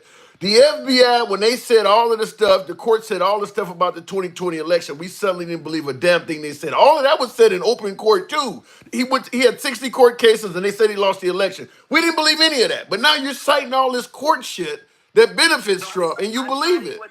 I'm citing what the FBI said. That's all I can do, Tim. Right. I'm citing But what but they why said. not cite what the FBI says when it doesn't work in Trump's favor? Well, because one's making an accusation, then when you're held in court to say, okay, now you made something, and here's my counter argument, and then you're caught, you're left no choice but to admit it. You mean like when they make the accusation that Dominion voting machine switched votes from Trump to Biden, but then when they were in court and had to prove it, they couldn't? But are you moving the goalpost right now? No, I admit it is deflecting. What I'm saying is, I don't. What you're confusing me is you're picking and choosing when to trust what happens in court and when to be okay with what the FBI is saying. That's what's. But not really, Tim, because I'll explain why. Because out the gate, I already knew a lot of us already knew going in when the raid happened that they didn't even know what documents they were going at. So people was already going, wait a minute, you're asking for documents, but you can't identify. When asked the question, what document are you wanting? They could not identify no said documents. So the question remained then, why would you want to go into a president? This is the normal procedure of what you do with presidential records. What gives you probable cause to even think he's got a document? Did you know they even took his briefing away right away? There was lots of things that come out in court that was like, wait a minute, none of this adds up. So when you knew that going in and then you watched it transpire in court, you're like, okay, you add A, B, C. And I'm going to tell you what I said to my last caller. I believe the biggest issue with all this stuff is Trump's continuing to put up resistance. If he had to deal with Biden and said, look, you can come to my house and search. I don't have no documents. Come and check. Because he was putting up so much resistance. He didn't have to, Tim. He didn't have to. Well, I'm telling you, there's a lot of things you don't have to do with law enforcement, but if you put up resistance to it, it might cause you problems. And thankfully he did, because he put resistance up. That let us see, because of that, it let us see that our FBI is capable of printing up cover photos, putting them on images, taking a picture, and then slapping it up and show the grand jury, look at these top secret documents he had everywhere. Look at the whole world. Look what everybody sees what he did. When the FBI did that, admitted doing that in court. So I'm glad they did, because it exposed. Did you really? Wait a minute. And now I guess, like I said, this is one of those times that I hate to bring in racist shit like that. But I mean, when we talk about the Martin Luther King shit, did you really need this case to make you realize the FBI might do shady shit? Did it take for Trump to go through something for you finally to say, yeah, the FBI might be corrupt sometimes? Unfortunately, Tim, for a lot of us, yes, and for some, and I can see where you're coming from, and I can openly admit for some of us, yeah, unfortunately, yes. Okay, well that means some people were very naive because, or they had some form of privilege, because a hell of a lot of people in this country already knew the FBI makes up shit a long time ago. But now, did it happen to somebody you know and love? Well, now you're like, well, damn, Maybe those folks are onto something. But hey, aren't you excited about the things that are coming forward instead of all that stuff like Matt Gaetz, what's going to happen with him probably and what he's going to be doing probably? Excited in what way? Well, not excited, just like, aren't you curious about what's coming forwards and not what we've talked about that stuff for 4 freaking years already. You know what I'm saying? The court cases, things, they're all going to, your pardon question, I wanted to answer it. What I think is going to happen is I think that's part of what happened in that 2-hour meeting is I think they're going to put a big package together. I think that Joe Biden is going to pardon Trump for anything left out that's left to pardon up. And I think also going to wrap up a pardon for his son, Hunter Biden. And it's going to be a sweet deal what's made for best of the country. I think they're both going to agree to that. I think there's going to be a big package deal put together in a nice boat. And I think this administration will do it before they leave.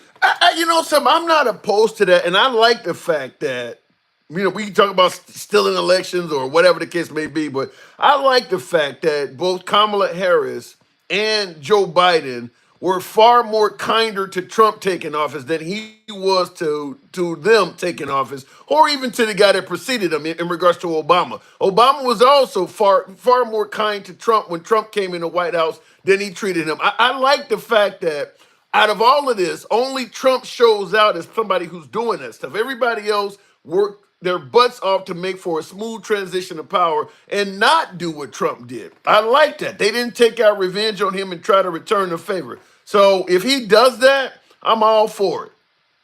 But I think we're going to see some, you know, I called it out first when they put Matt Gaetz up there for AG. I was like, no way that he even and thinks he's going to get confirmed. And I thought he's a troll and he's going to be a litmus test for Donald Trump to see where everybody stands exactly instead of the trust me bro thing.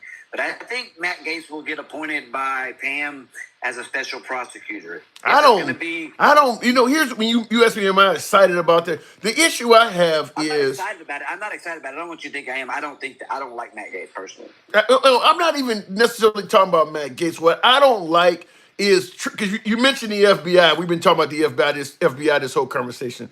I don't like the fact that Trump is making appointees and trying to go around the FBI to do background checks, hiring his own third-party organization, and we're just supposed to accept that organization is fair and impartial. I mean, everybody else that go in the White House. In all fairness, Tim, you're talking about him trusting an organization that he just watched do what to him. He didn't trust it before. When he got in office the first time, they didn't want to give Jared Kushner access to the White House, and he went around them then. Out the gate, him coming in the office, the FBI started betraying him. James Comey took notes that were government notes from a meeting with Trump and literally give them to a professor to pass on. Out the gate, the FBI betrayed him in every way. Bro. They spied on him. Everybody said he was crazy, and come to find out, they did spy on his campaign after president and during president. They spied on the White House. I don't know enough. I don't tend to feel the same way you do about that, but I don't know enough to dispute it. But I will say what I said to you earlier. Every single thing I told you, I challenge you to go. You can fact check everything I told you tonight in this live. I give you 100% fact. All right, fair enough. But I will say to you what I said to you earlier. If you treat law enforcement like shit and expect nothing to come back on you, you are blind and naive. If law enforcement come to your house, I would expect you as an American, if you did not feel that you had violated a law and that you had a property dispute, and that's what this is about. It's a property dispute. That ain't what I'm talking about. That's not what I'm talking about. Let me tell you what. That's not treating like shit. That's saying no. No, let me tell you what I'm talking about. Let me tell you what I'm talking about.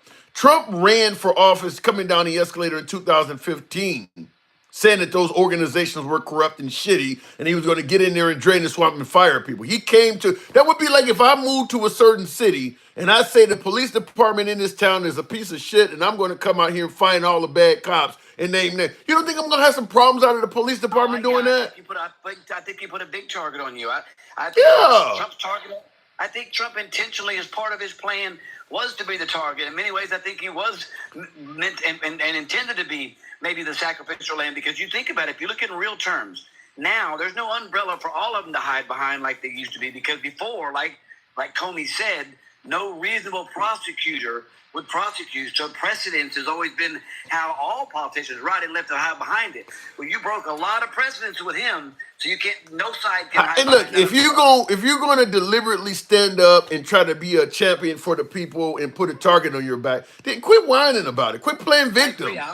100% agree with you. Don't Yeah, disagree with you at quit, all. quit playing. I mean, every time you hear him, he's talking about he's a victim of something. I thought you were doing this intentional. I mean, quit playing victim. I agree. I can't disagree with you. All right, fair enough. Puff Pass, I appreciate you coming on the program. Hopefully, I can look up some of this and clear some of it up. Thank you for coming through, man. Thank you, bro. Appreciate you. Anytime, anytime. Moving on to the program. I see in the comments somebody said, Tim, you're too far gone. Snowbird, gone in what way? Let me know what way I'm gone in. I don't necessarily just buy anything a guest says, just like the guests don't buy anything I say.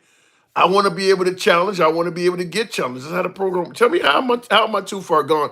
Joe is too much of an honorable man to do that, and I like that he did. And that's what I said. I like the fact that less than 24 hours after Trump won, Kamala Harris was on TV offering a concession speech, stating that she had already called Trump and congratulated on him on his victory. Within a few hours, Biden was on TV saying the same thing, stating, "I invited Trump to the White House."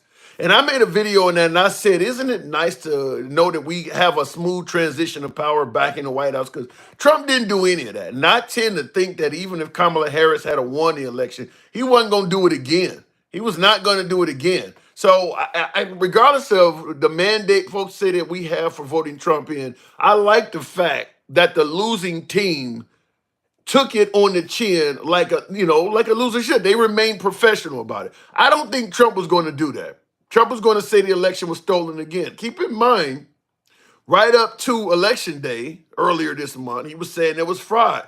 Notice how once he won, the fraud don't seem to matter anymore. And that's the issue I had in 2020. Before Biden won, Biden was winning in North Carolina right before the 2020 election. Now, Trump ended up winning North Carolina. He won it again this time, too.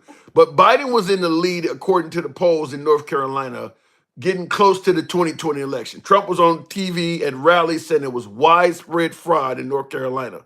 Once that state went for Trump and he got their electoral college votes, never complained about the fraud again. Now, the question is obvious. Well, sir, if you're on TV saying there's widespread fraud in this state, why are you just accepting the electoral college votes? How you know you didn't win by fraud?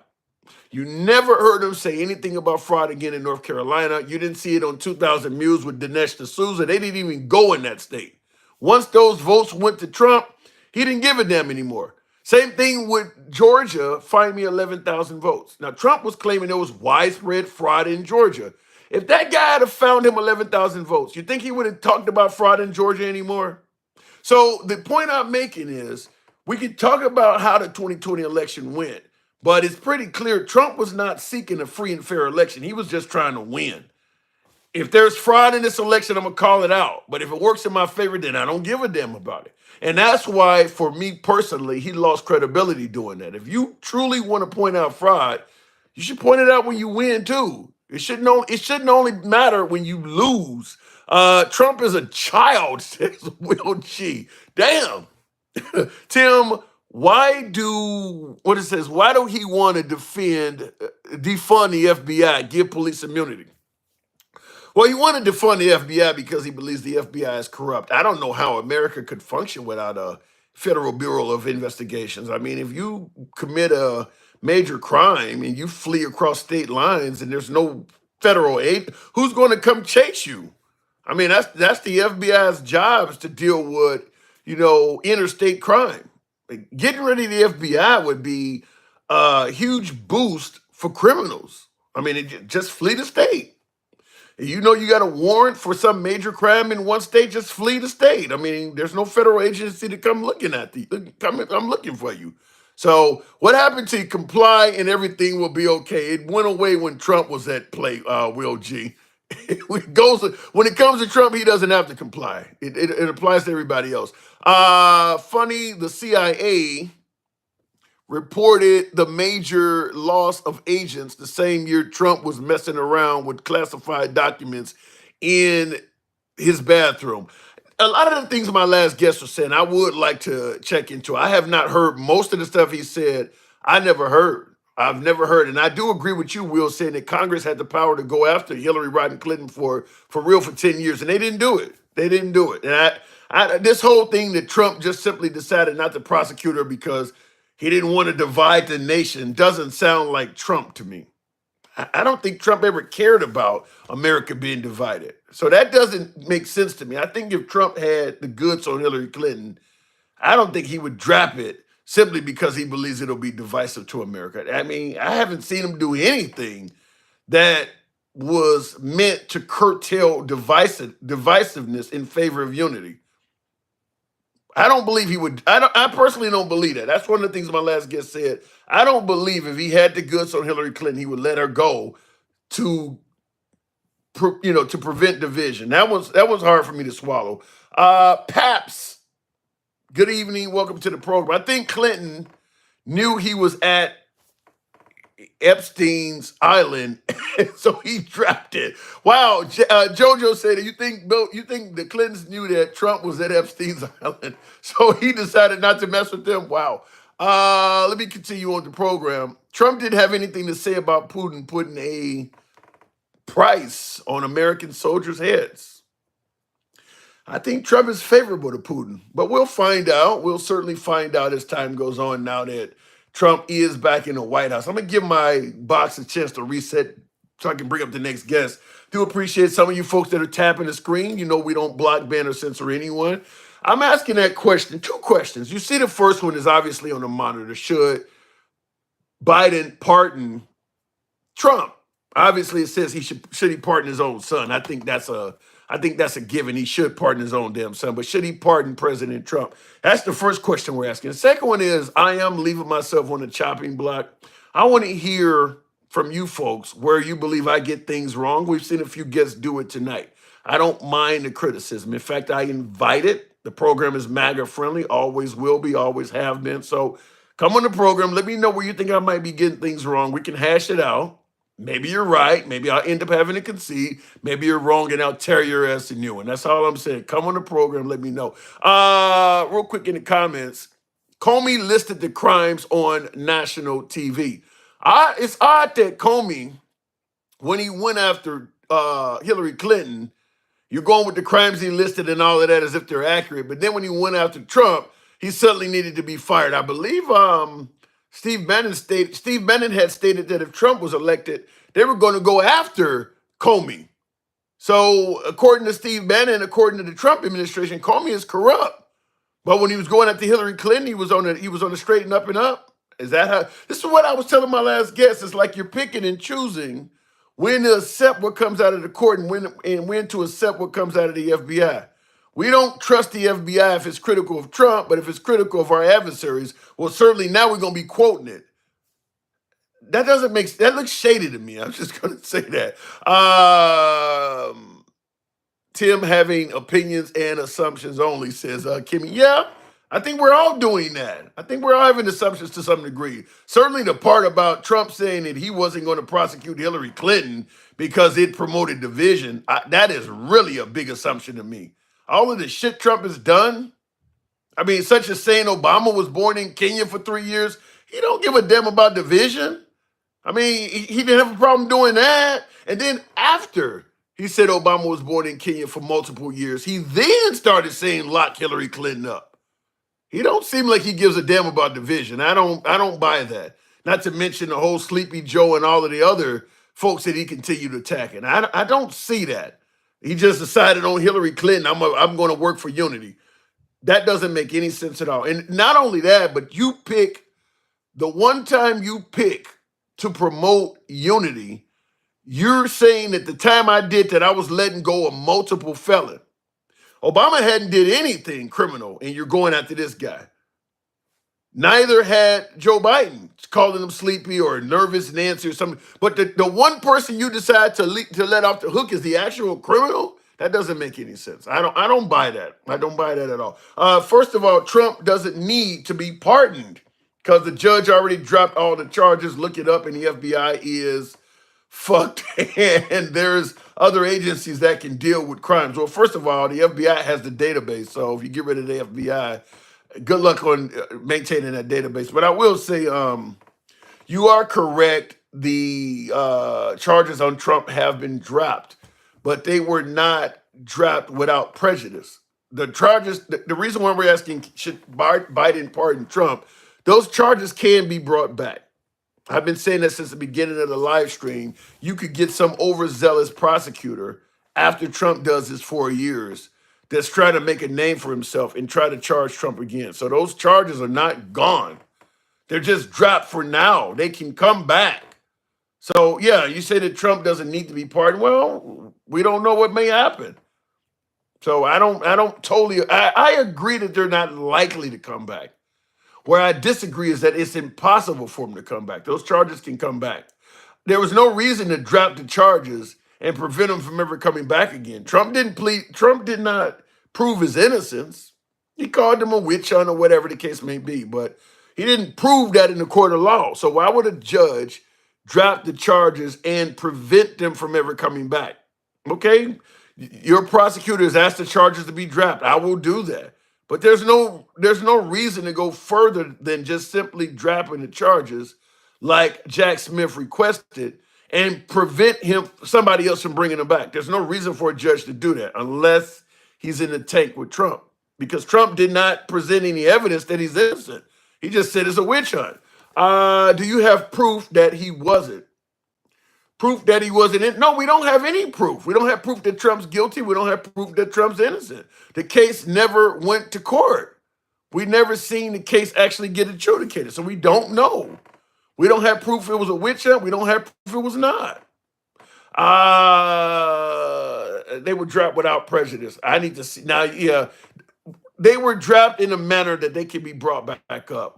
Puff, puff, pass. Why would a judge drop the charges against Trump in a manner that can never be brought back? Well, why would he do that? He has no grounds to do that on. He could, but why would he do it? Unless he's in the camp for Trump. Trump didn't prove he was innocent. I think everybody knows. Even Trump supporters know that the only reason Jack Smith's case is not continuing is because Trump won the election and it was going to be impossible to continue charging him. His case wasn't dropped because he's innocent. It wasn't dropped because it was a witch hunt. It was dropped because he won the election and you could not proceed any further with him having the ability to fire and move all of the pieces around. That's the only reason his case was dropped. If Kamala Harris had won, Jack Smith's case would be still continuing. So why would a judge prevent that case from coming back, knowing that the only reason it was dropped is because Trump can fire people and make it so you never know what they have on him? I'd have to, if a judge did something like that, I would want to know why. I would want to know why he put in whatever he put there. Why would you drop this in a manner that it cannot be brought back? Trump didn't prove he was innocent by any means at all. Nothing. Looking in the comments, True Will, I heard there is only 5 years from the time of the offense. You're telling me having classified documents or election interference has a statute of limitation of 5 years? That's awfully short. I'd have to see that. You're lost and do not know the facts and their relationship between the two, says collaborator for you. Lost in what manner? Lost in what manner? You're telling me that there is no way that anybody could bring those cases back against Trump. Am I that lost is what you're telling me? Let me go back to the director of Homeless. I'm thinking that says Homeland Security. What does that say? Director of what? Director of Homeless Security. It's a brand new cabinet position that Biden invented on his debate with Trump. Okay, Director of Homeless Security. And what is their job? We make sure that homeless people are safe and where they're supposed to be. That's a noble profession then. That's a noble department. and you saying that, and you said we should be thanking Biden for looking out for America's homeless. Well, no, I mean, I got a cush job, you know, so... You got a cush job looking out for America's homeless. I don't care how cushy it is. The homeless Americans would like to thank you, and you should say thanks, Joe Biden. Yeah, I just wish the left didn't attack us so much for putting them in treatment programs and you know, helping them get the structure that they need for a better life, you know? Well, the fact that they have treatment programs is only because of the left. The right is not a fan of any entitlement program. So if you're able to put them in a treatment program, you should be thanking the left that program exists, because the right is not for entitlement programs. I don't want to call it an entitlement program. Any social program. You name me a social program that the right is in favor of. Any social program. Take your time. And then again, define social program, right? Because when I was arguing with somebody earlier today, and they asked if I paid for college, if I went, because I said it's pretty stupid to go into debt $200,000 to get an opinion from somebody who's always been at college, right? They said, well, did I have to pay? And I said, well, I actually made a couple bucks because I had a GI Bill. And then they called that an entitlement program. Yeah. Would you call that an entitlement program? Well, it's a difference between an entitlement program and a social program. But in the comments, Sir for Pass says, Tim, it's a dig at Biden's gap. I know what he's saying is meant to be a dig at Biden, but I'm showing you how it's backfiring because it actually, based on his definition, makes Biden look good, in my opinion. But when you say a social program could be, right now we got a lot of issues with mass killers. A lot of folks say that they need to get mental health. As opposed to limiting gun access, we need more mental health programs. Mental health programs would be a social program. There is plenty of, the right is against social programs. Like I said, name one that they favor. Yeah, so, and you can say I'm tiptoeing around the question. That's fine, but I would let me address it this way. I'm not MAGA, right? I'm conservative. I would like to see a fiscal conservative finally. We haven't had one in my entire lifetime, so I'm trying to figure this out. You think Trump is that? You think Trump is a fiscal conservative? I don't think we've had a fiscal conservative since Eisenhower. Wow. Okay. All right. So Trump. You could even call him a conservative. I mean, he had an R next to his name. But so here's my thing, though, right? The same thing I was arguing with that guy about earlier is that me personally, and I think a lot of conservatives that I'm friends with, I have no problem with you putting your hand into the pot so long as you've contributed into it. But the left says you get to put your hand into that pot just because you exist. Yeah. Your simple existence means that you can do nothing with your life and put your hand in the pot whenever it's convenient. Well, you do realize, let's say, for instance, okay, right now they got these bans on abortion. So let's say for instance, I'm a druggie and I get pregnant and I give birth to a baby that you refuse to let me abort. Well, that baby is going to need access to social programs. They ain't contributed nothing to the pot, as you're saying. So what are you going to tell this child that's born damn near a mutant because you didn't contribute to the pot? I don't want any social programs to go to you. Well, first of all, that baby's probably going to be adopted before it's even born. You really believe that considering how many drug women that are hooked on drugs get pregnant, you think there are people waiting around to adopt all of these babies that are born addicted to substances? That's fair. I didn't take that into account. Yeah.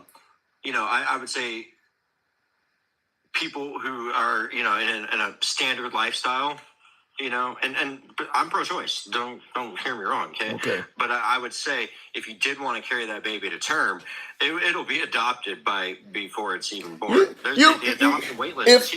If you and your spouse, let's say you and your wife could not have children, and you guys wanted to adopt, you're telling me that if you're looking at the children that are available for adoption, and one of them is the mom did crack the whole time she was pregnant, you would still consider adopting that one, even though there are other ones that have no substance addiction? I want Tom Brady or Kobe Bryant's love child, man. Right. So what makes you think that these?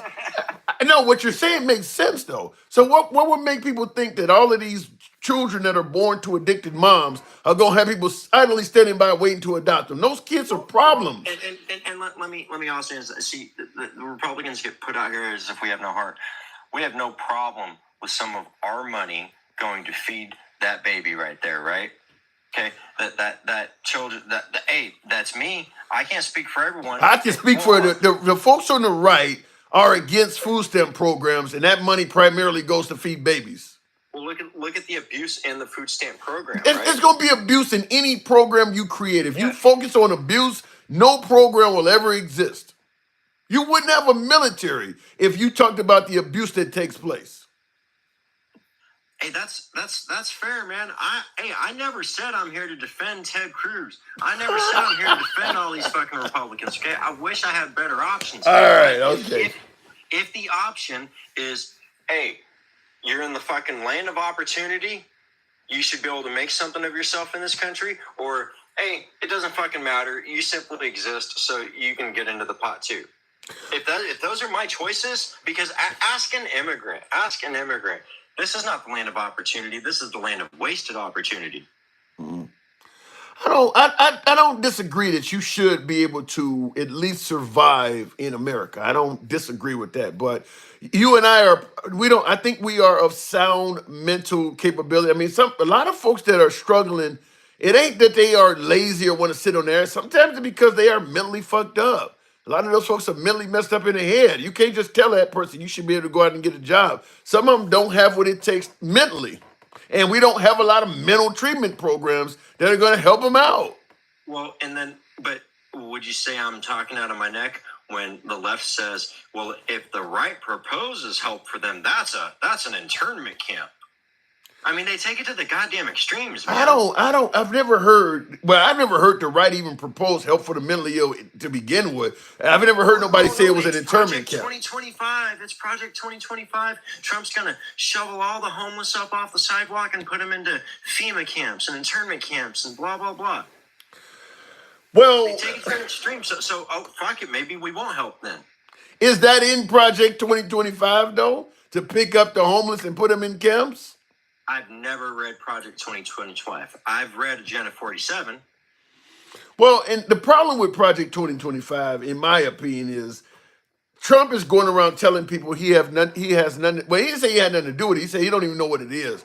And in my opinion, that's not believable. Too many Americans know what that is. Why are you somebody who is appointing people that wrote it? They're using your name in the book, and you're going around saying, I've never heard of this. If he want to say he doesn't have anything to do with it or he's not going to take America in that direction, we can debate that. But the idea that he doesn't know what it is makes absolutely no sense. I'm sure people that know him, people that care about him, people in his inner circle came to him a long time ago and told him they're going to be trying to use Project 2025 against you. And for him to go up there and say, well, I don't know nothing about it, that's bullshit. You do know about this. He lied. No, that's a fair stance. I mean, even if you haven't read it, you're in those circles. And to me, and I'm not doing a whataboutism, but it's no different than Kamala having shit answers. Like, you knew they were going to ask this, right? Yeah. So it's the same for Trump. Like, you know that they're going to bring this up. You should have an answer better than I don't know what you're talking about. And that's why Kamala Harris, when she gave shitty answers, she could never shake those shitty answers loose. That's what Trump is having trouble with. He gave a shitty answer saying he don't know what Project 2025 is. He'll never be able to shake that loose. Nobody believes that. Just like nobody believed what Kamala Harris said once she said, I would not do anything different than Biden. Well, at this point, you're not going to be able to shake that. You said it. Trump said that he doesn't know anything about Project 2025. That is flat out a lie. That is not believable. Yeah, well, I mean, he won. And yeah, he won. I'm sure that segues into the, because the reason I threw my request in is when you talked about, there's no election fraud this time because you won. And I just want to ask, nobody's been able to give me a solid, straight answer on this. How is it we go from the 2016 election was stolen because of Russian collusion? I've seen no proposed changes. In fact, I saw lessening of standards. And 2020 was the most secure election in history. Mm. And then we go to 2024 and there's some improprieties here, Mr. Trump. Remember you told me there's no election fraud because, like, here in Arizona, we elected a blue governor, but we elected red representatives. That ain't what I said. What I said is if Trump, let's take the 2020 election, for instance, with Trump and MAGA saying there's so much fraud. The reason why I have a problem with it is that nobody else in the Republican Party is saying that. A lot of the Republican Congress and Republican senators in the 2020 election outperformed expectations. They didn't all lose. So if there was cheating in Georgia, cheating in Michigan, cheating in Wisconsin, cheating in Arizona, what about the other Republicans that won in that state? That means they won by fraud too. That's my point exactly, Tim. I'm not saying you said this, but I've heard this plenty from the left when they go, how does Ruben Gallegos win the Senate seat over Kerry Lake, but they voted for Trump for president? There must be something wrong here. There must be. I didn't hear much of that though. Certainly not to the level of what It's not the main talking point, but Okay. it kind of depends on the live you're floating in and Yeah. what the subject matter is. Sure, it's not the number one talking point, but it's there. And I'm just curious, how do we go from 2016 it's stolen to 2020 most secure in history to 2024 stolen again?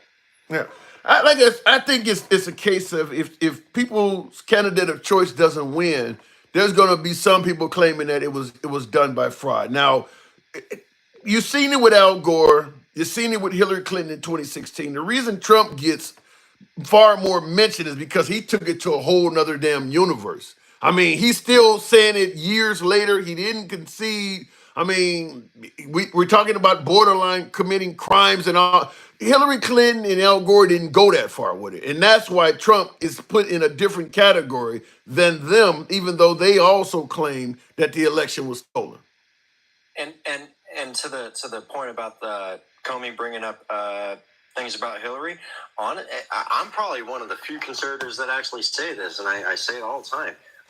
When that happened, I thought Comey was like some extreme right-winger. I said, you had better cross your T's and dot your I's. You can't be bringing bullshit like this up this close to the election. I thought that was fishy myself, right? I mean, I do my best to call a strike on both sides. You know what I mean? We don't have enough of that nowadays. We don't have enough of I'm that. just, that's fair. That's fair.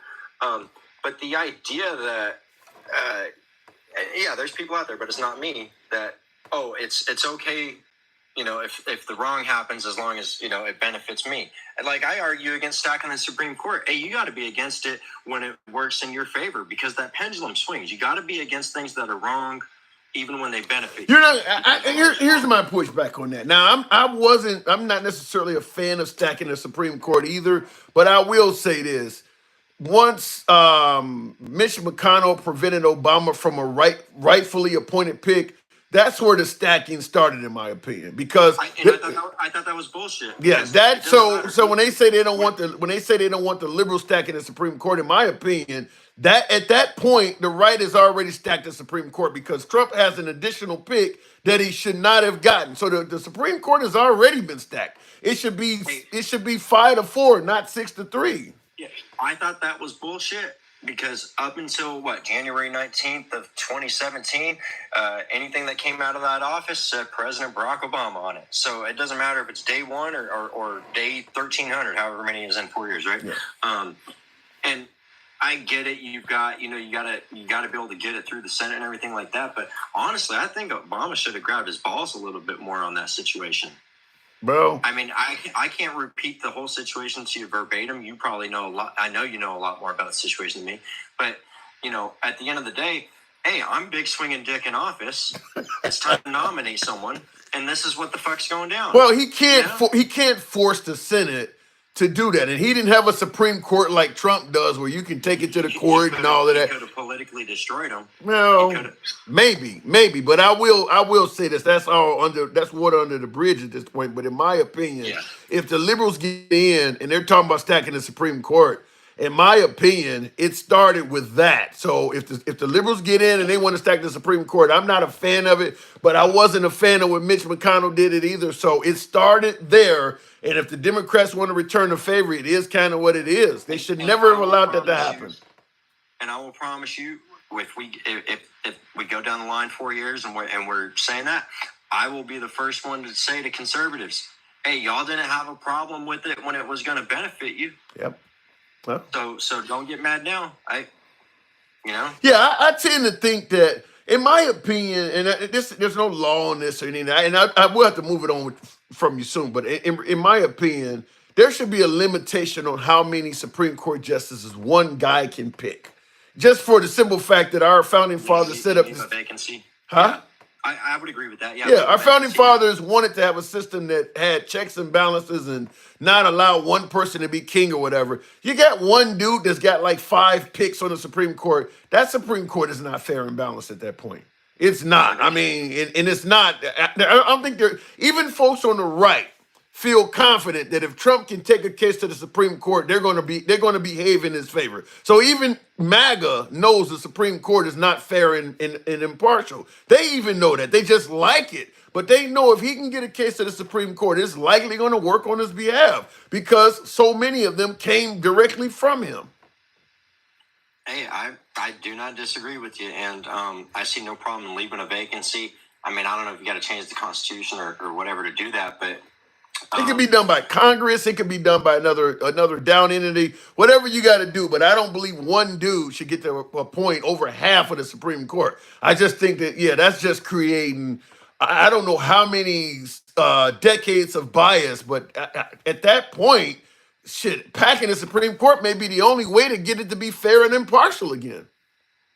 yeah, and there's some, I guess you would call them constitutional scholars or what have you that I've talked to on here, where they said that we basically moved into legislating from the bench, right? Instead of addressing these things, we just have the Supreme Court basically legislate from the bench, like Roe v. Wade. Instead of Congress taking it up and codifying a law on it, well, we'll just put it on these 9 guys over here. See what they had to say, and that's what they didn't like when the liberals were in there, was what they called them activist judges. Now that it's happening in favor of Trump, the writers kind of got silenced about it. Because that whole giving him immunity thing was insane. I mean, like, who does that? You just gave the president immunity. I mean, it just literally threw him a lifeline.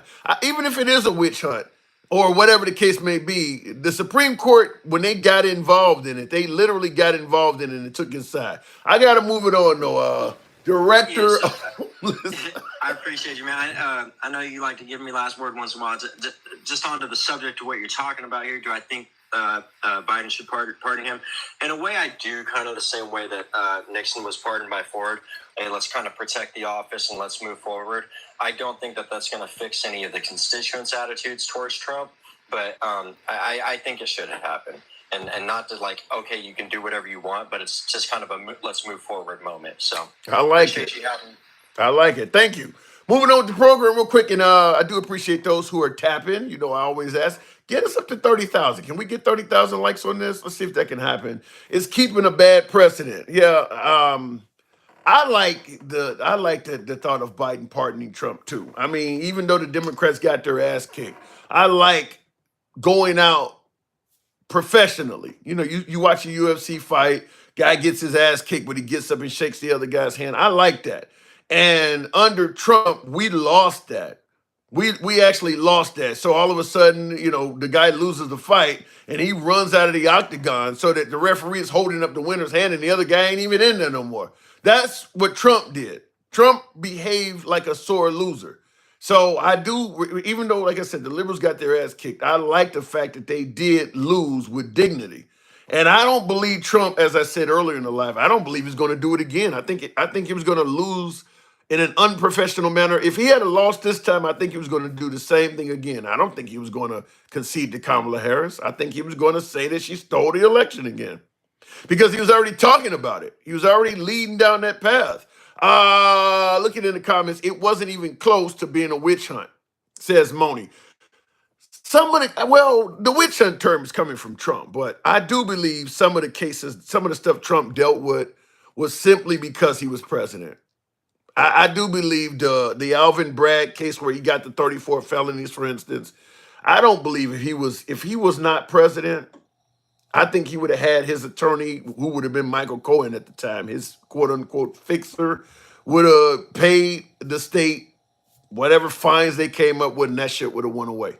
That's what Kevin O'Leary from Shark Tank was talking about, that other people do this and they don't get charged. I believe that. I mean, there are loopholes for wealthy people. We know they get away with shit that you or I could never get away with. And it's because they have money to make it go away. But because Trump was running for high office, they decided to continue pursuing him. Now, that doesn't mean he's innocent.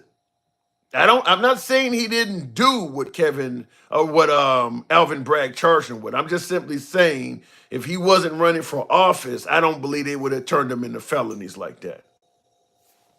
No different than if you are jaywalking, for instance, in front of a cop. Cop may not do anything about it at all.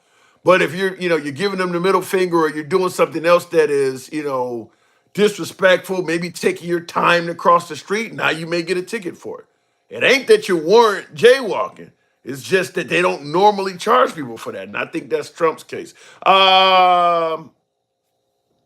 before I continue on, comes with the territory. True, it does.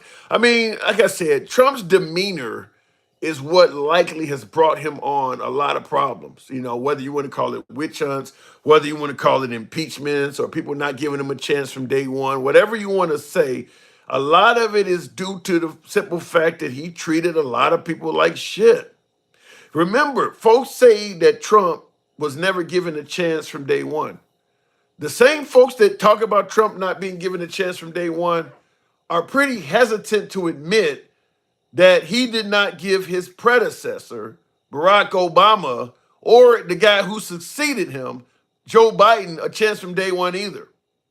They don't bring that up, but Trump never gave Barack Obama a chance from day one either.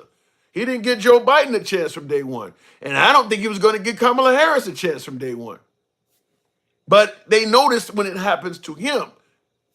There is a such thing as karma. There is a such thing as karma. I'm not saying everything that happens to Trump is justified, but I do believe in karma. You treat people like shit, shit tends to find you. Going back to the box, Cole, is that says collaborator? Good evening. No, collaborator, you want to tear me a new one on something. You can get out the house. Good evening. To eliminate the smell, I have other stuff to cut up in it, and Are you there? and it'll eliminate the smell. All right. He's obviously got some kind of smell going on in his location, and he's not able to talk. Okay. Sometimes people are on hold, you get them, they're doing something else. That was interesting. I don't know why his house smells so bad. Collaborator, I don't know what you trying to eliminate the smell from. Hopefully you ain't you ever see a Pulp Fiction where they blasted the guy in the back of the car and the cleaner comes up and got to help eliminate the. I don't know what he was doing there. It's the mindset of the American people, says MDJ. Well, chitlins. MDJ. It is chitlin season. It is chitlin season. You know, I always have that joke about being with a chick and telling her, I can't go down like that while you cooking them chitlins in the kitchen, baby. I can't do that for you right now. I can't. You got chitlins cooking? We ain't gonna be able to do this right now. As the song said, I ain't gonna be able to do it. Maybe he tore himself a new one, director. I don't know. Continuing on with the program. That was funny though. Term limits at the minimum. I don't think you're going to get term limits. I just don't, because first of all, the people who would give you term limits are the people that is going to go against. Congress is not going to vote for term limits against themselves. That's just not going to happen. And the president needs Congress and the Senate to deliver his agenda to the American people. So he's not going to punish them by giving them term limits either. So I don't know how you get term limits, because the people who would give it to you are the ones that are the most greatly affected by it. So they're not going to put term limits up for a vote or allow you to vote on it. Only way you might be able to get it, I guess, if somehow, some way, an outgoing administration put it up where it wasn't going to affect them, maybe. But other than that, I don't see how you could ever get term limits. I think Trump, because he does have such a large portion of devoted followers, could get you term limits if he really wanted. Here's how I would do it. I would talk to the Senate and Congress and tell them, in private, I know all of us are making money here in DC. I'm not trying to fuck with anybody's bag or anybody's source of income. I want to give the American people term limits, but I know you guys are used to getting paid, so I'm not trying to interfere with that. But here's how I'm going to do it. I need you to focus on getting as much as you want to get over the next decade. We're going to pass a law, 2024, that says in 2034, term limits begin. You got 10 years to do whatever you need to do. However you trying to get paid, whatever the hell you working on, you got 10 years. Starting in 2034, America will have term limits. That way, I'm not necessarily interfering with what you're doing. That gives you, if you're a congressman, that's 5 more terms you can serve. Maybe do 12 years so a senator can do two more terms, whatever. But in the near future, I'm going to impose term limits.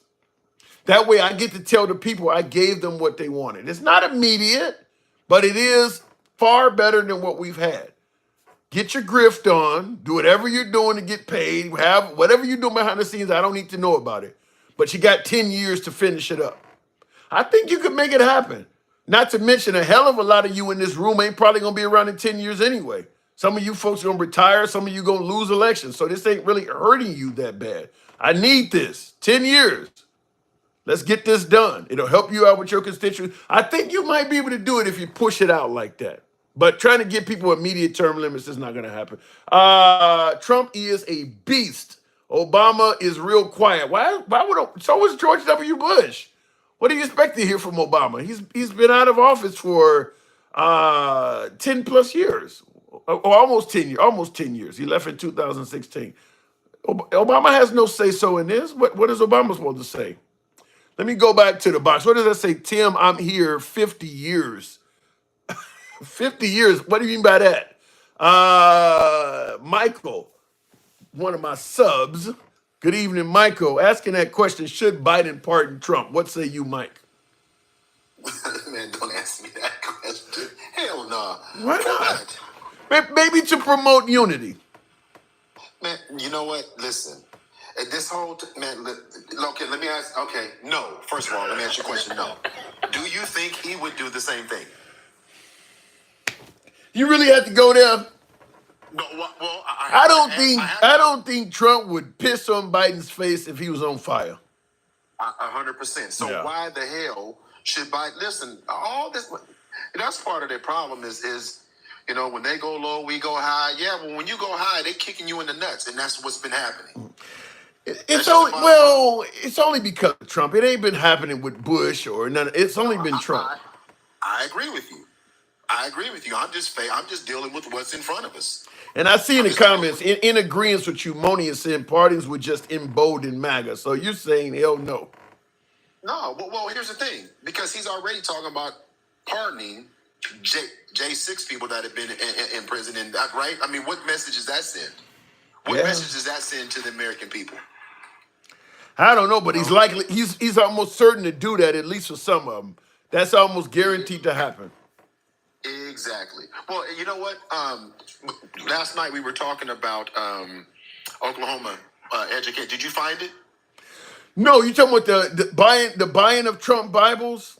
Yeah. Did you find it? I looked for it. I looked for it shortly. I didn't have enough time. I got off here and went to bed, which is probably what I'm gonna do tonight as well. So I didn't look it up. Because you over there sitting in your Bill Cosby robe is what I'm looking like right now. You got your robe on. I got the robe is by me, yeah. Over there looking like James Evans. Oh my God. Damn. Now what were you saying though? I sent it to you. Or put it in the chat yesterday. It's the request for purchase. Oh wow! You have that? It's the RFP that was submitted with all the docs. Let me see. Yeah, it's been out there. It was out there way before the election. Yeah, when I looked it up, I did see something that indicated that this had been already happening. That's terrible. I still think that is probably one of the worst things that, just from a corrupt standpoint, and of course MAGA ain't saying nothing about that. That this guy is that they're buying his Bibles to force kids to read in schools. That buying Trump Bibles like that is as big of a grift as I've ever heard. Yeah, and actually, so this one right here, so the same one I was telling you about, this goes back to October 2024. It's the request for purchase for the Oklahoma State Department of Education is requesting a request for proposal for the purchase of 55,000 King James Version Bibles that contain the United States Pledge of Allegiance, the U.S. Declaration of Independence, the U.S. Constitution, and the U.S. Bill of Rights document included for the Oklahoma classrooms. I gotta say one thing though too, because we hear about LGBT issues in school and CRT and DEI and shit like that. The liberals should be making more of a fuss over this stuff because if there was a school purchasing the Quran to do this, the right would be going apeshit over this. The liberals should be making a bit more of a fuss over this. If they're buying Trump Bibles to make kids read it. The liberals are not look how much of a fuss they made over LGBT and transgender shit that affects virtually nobody. and they turned that into a major issue. This is I a agree. whole state full of kids. I agree 100%. 100%. I mean, they allowed DEI to be demonized as if it's a bad thing, as if diversity in and of itself. If you break down DEI, those three words, diversity, Equity, equity, and inclusion, inclusion, yeah. right? Like what is bad about those words, right? It's just nothing. But Well, when you allow the it to issue be is demonized, the issue with diversity, equity, and inclusion (DEI) is that it is the belief that you're giving jobs and positions of authority to people who are not necessarily worthy of it due to merit, but maybe just due to their gender or skin color or something. right? I mean, that's what. Again, you said it at the beginning. Every time I talk to you, there's three words that you say, or actually two, a lot. They believe, they feel. They believe, they Yeah, feel, right? yeah. And the reality is this. So they've taken DEI and woke and they've made it this negative thing, and neither one of them are, the origins aren't negative at all, right? Because you can sit there and say Kamala's not qualified, and then you can say Matt Gaetz is. Yeah, Matt Gaetz is definitely not. Yeah.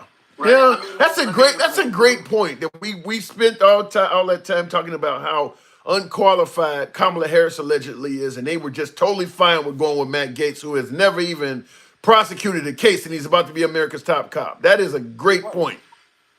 Tulsi Gabbard, is she qualified for that role? No. I mean, and Tim, that's been my whole point this whole time. It's like, if we're going to have a discussion, let's at least start at a starting point that makes sense. But listen to what we're talking about now. And I'll tell you this: 6 months from now, a lot of them, they will act like these things never happened. Well, You you say the starting point. In my opinion, the starting point is hypocrisy. I mean, that's where it's kind of starting from. It's wrong when you do it, but it's okay when I do it. Right.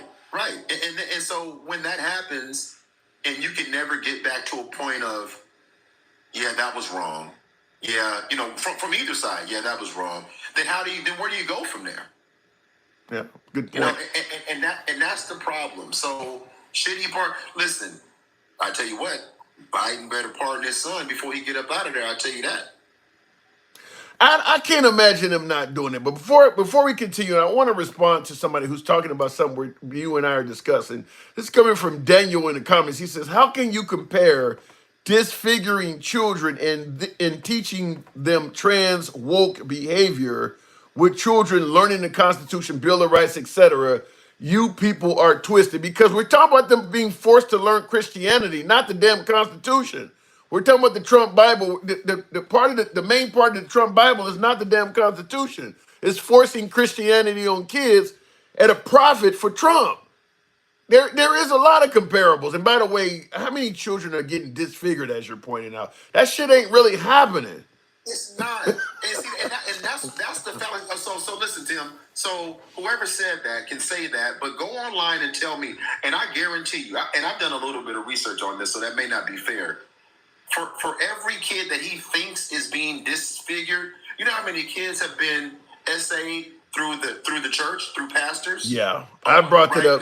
Now those numbers aren't even close, Tim. Yeah, no, they're not even the same universe. I've brought it up many times. Stratosphere. Yeah, I brought it up. I brought it up many times that if you believe it is a danger to your child to have them around members of the LGBT community or transgender people, but you're sending them to church on Sundays, you got everything fucked up. Because yes, you are correct. The amount of pedophilia and child abuse coming from religious institutions compared to the LGBT community, you would have to use exponents to make the math work. You can't even just say it's 100 times. You got to use little exponents to make it actually make sense. So yeah, I don't disagree with that.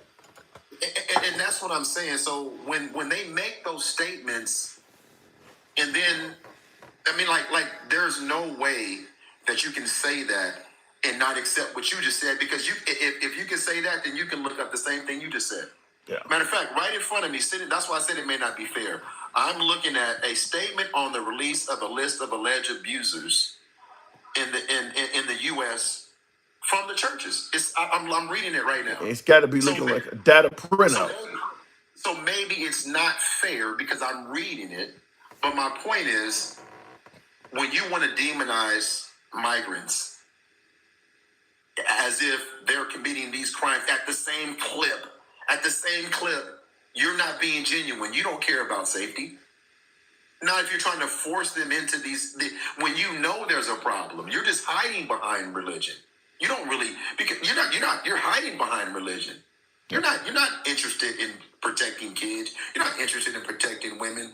That's just a bunch of crap. Because if you I still tend to wonder, where did all of the children being endangered and mistreated in regards to the LGBT community, where did that ever come from? The LGBT community does not have a huge occurrence of dressing up like you're the other gender and going into a bathroom and assaulting somebody. If that's what you're afraid of, where are all of the people that's been caught doing it? I mean, Fox News, what they did with Lincoln Riley shows they're looking for things that fit the narrative. You notice they didn't show you one man that dressed up as a woman and went into a kid's bathroom. And like, where are you getting this from other than just creating a boogeyman? And that's exactly what it is. It's fear mongering, but then they say all the left does is fear monger. Some people are listening to this conversation we're having right now is saying that we're fear mongering, that I'm fear mongering. And I'm saying you're full of shit. We're just talking, if we're really talking about protecting people and protecting children and protecting the country, do we need better, safer borders? Yes. But to say that these people are pouring in and murdering and raping, that's fear mongering. Yeah. And we know it's not happening at that clip. And then you want to put religion in schools and move these kids and put in front of kids that those same institutions are absolute, like you said, the math is not mathing.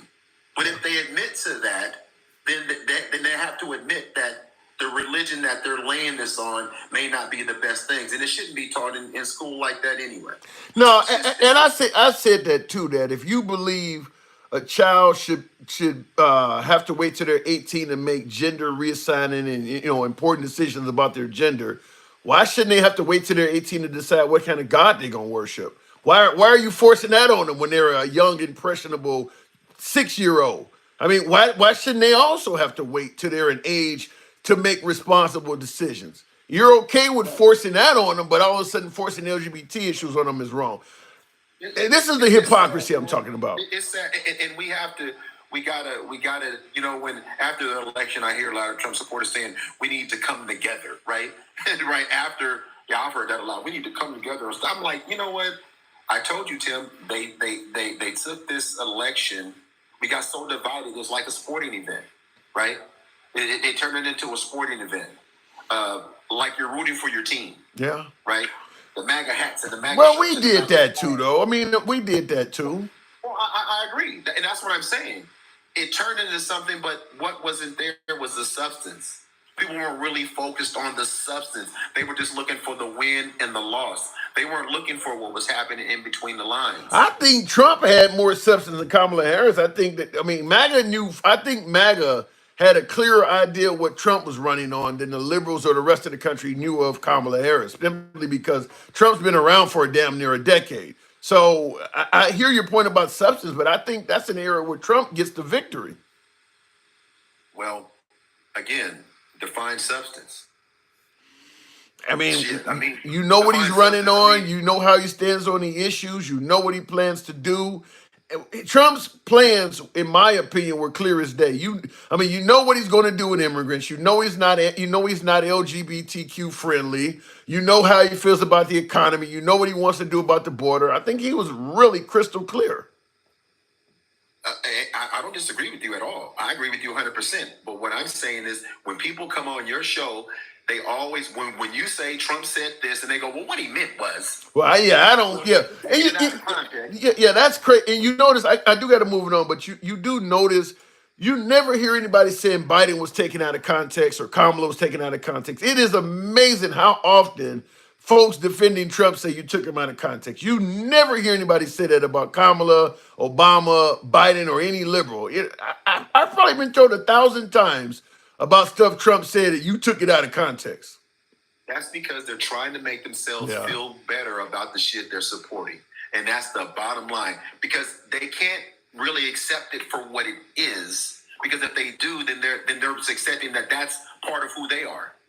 So I gotta say it's out of context, and that's not what he really meant. He's not really gonna do that. He's not. That's what you hear all the time, even since the election's been over. How many times have you heard that? He's not really gonna. A lot. He's not gonna. A lot. Exactly, Yeah. because if he does that, if he does the mass deportation as he says he does, you watch how many Trump supporters don't come on your live and support it anymore.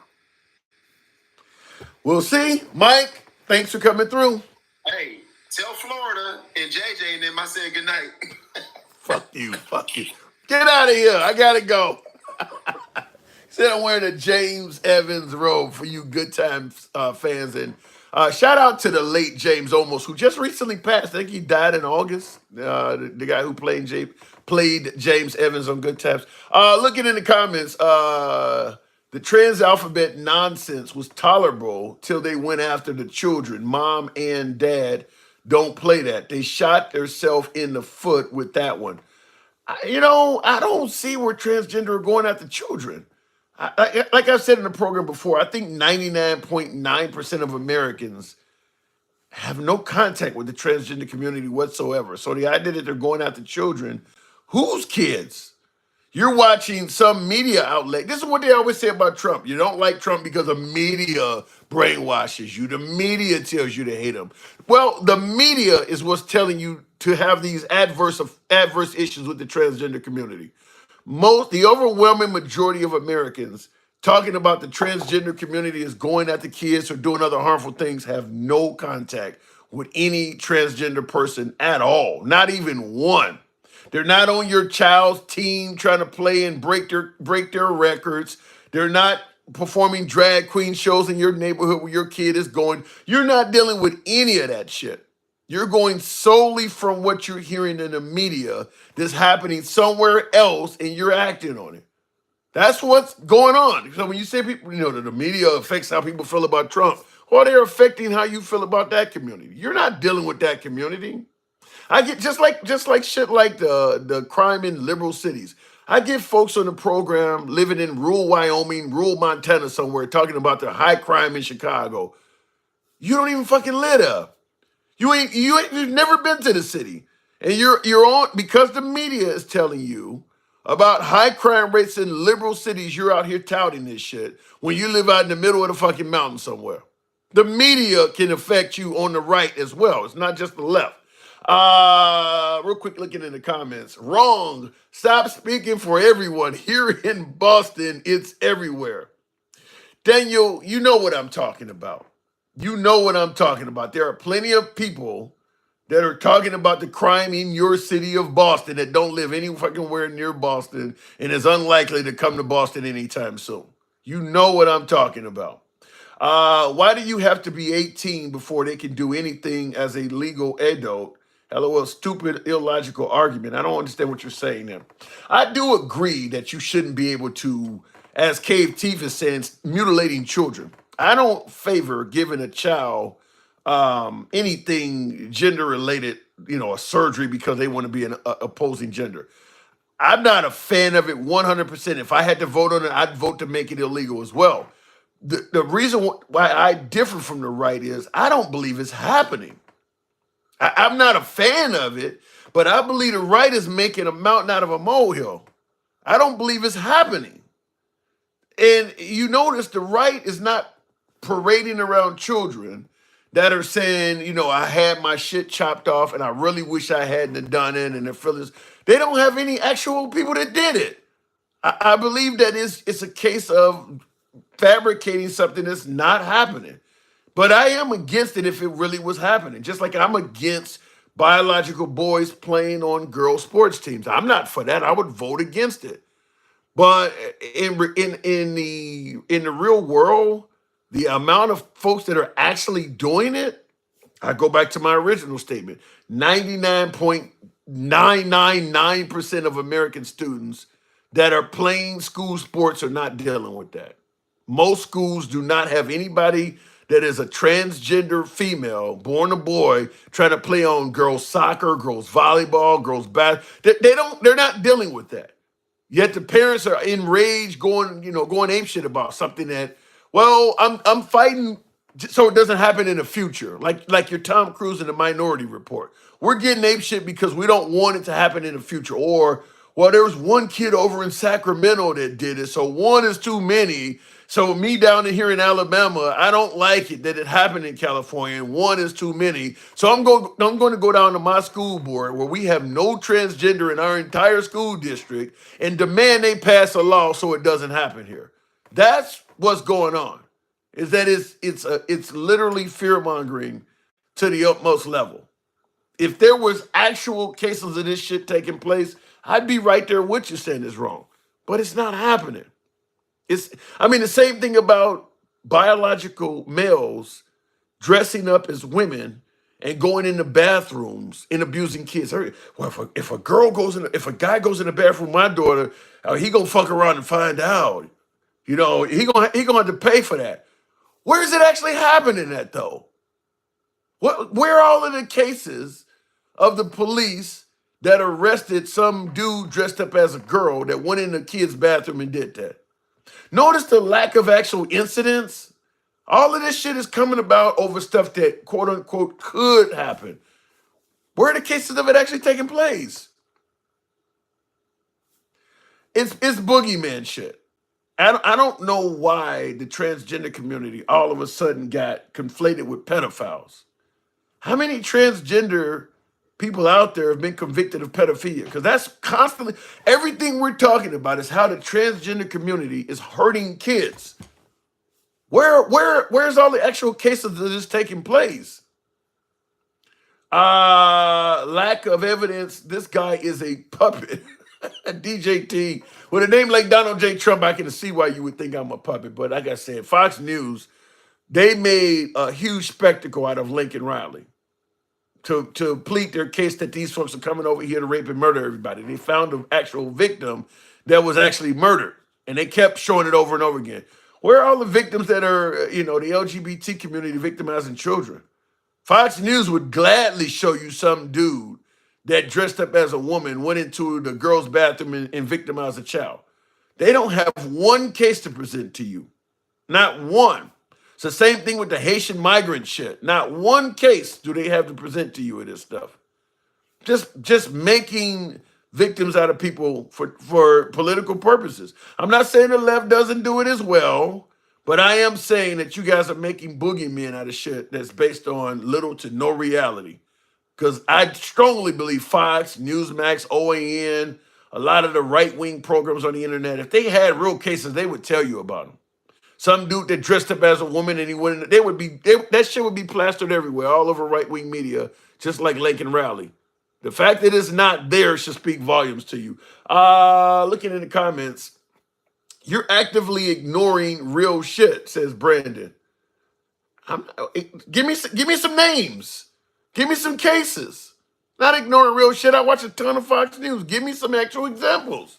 Then why not make it illegal if it isn't happening and adding minor attracted people to the LGBT? Well, that's a good point, Kelly. You're saying if it's not happening, then what's the point of what's the harm in making it illegal?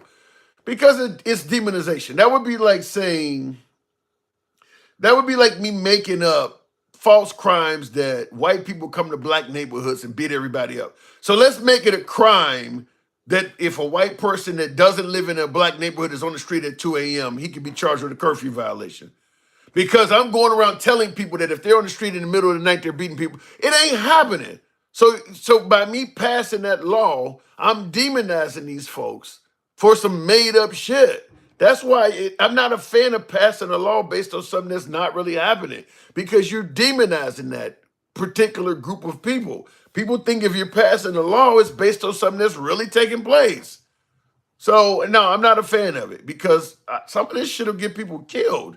If you really, truly believe transgender folks are hurting kids, it would make sense for some people to see some of these folks and treat them just like a lot of Americans would treat a pedophile. You know how that can go. I mean, because that's what we're promoting, is that they're harming kids. They're pushing their lifestyle on kids. They're beating their records in school, playing those sports teams and hurting some of the women biological boys are beating them up and causing harm to them, breaking their noses and shit. I'm hearing that stuff. I mean, you could get people hurt by doing that. That's why I'm not a fan of it. Look at it in the comments real quick. Don't pardon Trump. Please, he doesn't need it. To promote unity is what we're talking about. To promote unity is why we're talking about pardoning Trump.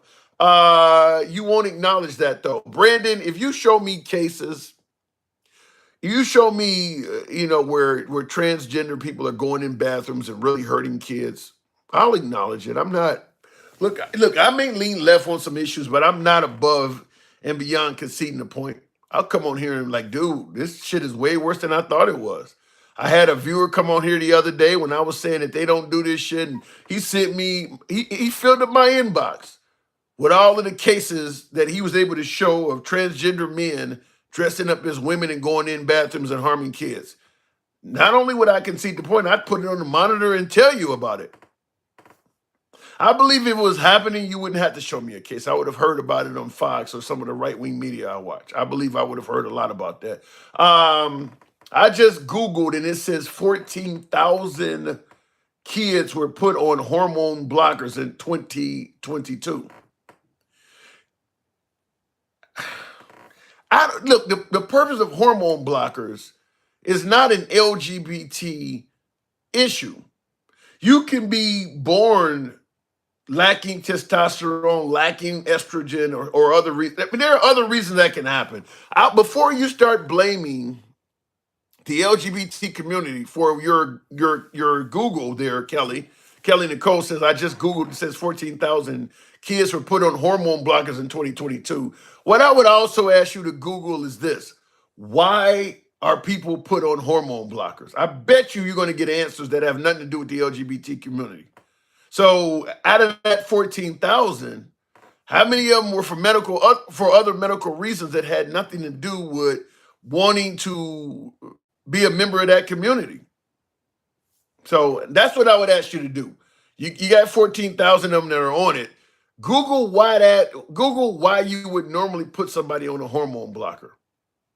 Why are you defending LGBT who are indoctrinating kids? Cave Teeth. I don't want to hear shit about indoctrinating kids. If you're okay with forcing Christianity on kids in schools, you're okay with indoctrinating kids. You just want them indoctrinated based on the shit you favor.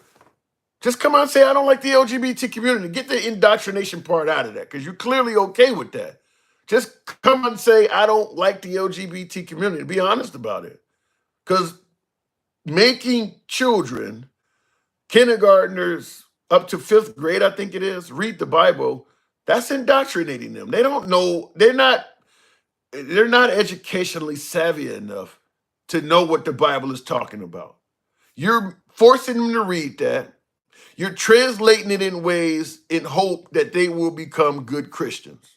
That's indoctrination. That's like literally the definition of indoctrination.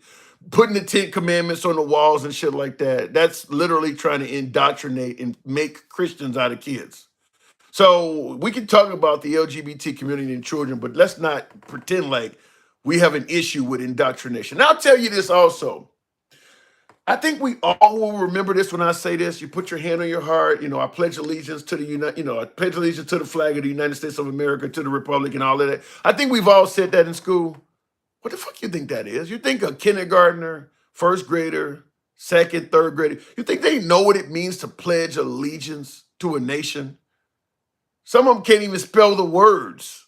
That's indoctrination. When you pledge allegiance to the flag and you're like in kindergarten, they're indoctrinating you. They're making you do that in hopes of by the time you get 17, there will be enough patriotism indoctrinated in you that you'll be willing to fight for the country if necessary. I'm fine with it. I don't have a problem with pledging allegiance to the flag. I did it my whole high school career, or high school, from K through 12. I don't have a problem with it. But what I'm saying is we indoctrinate kids every day. So let's stop pretending like indoctrinating children is a bad thing. We do that all the damn time. We can talk about not liking the LGBTQ community. Let's just come out and say what it is. We don't like that community. Get the bullshit about indoctrinating out of there. You're okay with indoctrinating. I just gave you 2 examples, and I'm certain I can come up with more. We're okay with indoctrinating children. So let's not pretend like indoctrination of kids is a bad thing. MAGA Republicans are only okay with a MAGA approved pedo SAer. Oh my God. They don't mind as long as it's someone they agree with and they're on the team. Well, there are a lot of members of Trump's administration that have been accused of sexual assault. Now, I know Trump supporters believe it's all made up on all of them, but that does go in regards to what you're saying there, Sean B45. Socialization is indoctrination. I have no problem with it. Yeah, and that's what I'm saying is let's quit pretending like indoctrination is a bad thing. We do that in this country. Been doing that from day one. It's just I'm okay with indoctrination when they're indoctrinating kids when they're indoctrinating kids in a manner I agree with. I just don't like it when they disagree. And I see in the comments, Cave Teeth says, pedo defender, Tim. I could go a million different directions with that. First of all, if you are a supporter of the Catholic Church or the Lutheran Church or the Mormon Church, I could say the same thing about you, Cave Teeth, because there are far more pedos in those church outfits than there ever has been in the LGBTQIA, all them damn letters community. So, I mean, and like I said before, there is no high instance of pedos in the LGBTQ community. There is among the Catholic, Lutheran, Mormon churches. There is a high level of it. So, like I said, taking your kid away from the LGBT community and putting them in church on Sunday, you're literally doing things backwards. Real quick, I'll drop the topic when you acknowledge the 2021 sexual assault of a teen girl in a bathroom at her high school by a trans student. Loudoun VA was found guilty and the school district is being sued. I'll look it up, Brandon. I'll look it up. I mean, there is one, and one is too many, but there is one you got there from almost 4 years ago. I'll look it up, but if these folks are as harmful to kids as you're saying, I'm assuming you're going to give me a bunch more of them, aren't you? I mean, the one you're giving me is 4 years old. I don't, here's my point out. One of the things I'll say on this as well. This is a deflection. I'll proceed this statement by saying this is a deflection. We see police officers committing bad acts in the public all the time. And every time it's 99% of them are good or it's just that one bad apple. But you're coming up with a case from 4 years ago and we don't say, well, that's a bad apple. The whole community is fucked up. You could see 1,000 police videos of misconduct and nobody would ever say the whole police community is fucked up. But it only takes 1 or 2 of them, maybe 1 or 2 Haitian migrants eating a cat or a dog, or 1 immigrant harming somebody, and it's easy to say the whole community is fucked up. But there are literally heaps of videos of bad cops all over social media, and we still keep saying 99% of them are good. That it's only 1 or 2 bad apples. If you had as many videos of LGBTQ members actually abusing children as you do of cops fucking people up, it wouldn't be safe to be an LGBTQ member. I mean, there are literally hundreds of videos of cops behaving badly. If you imagine having that many videos of members of the LGBT community fucking up, where you don't have to go back to 2021 like my guest is doing. Then I think you'd have more of a point. Like I said, it is a deflection. I'm not disagreeing. I'm not stating I'm not deflecting, but people demonize communities when they want to.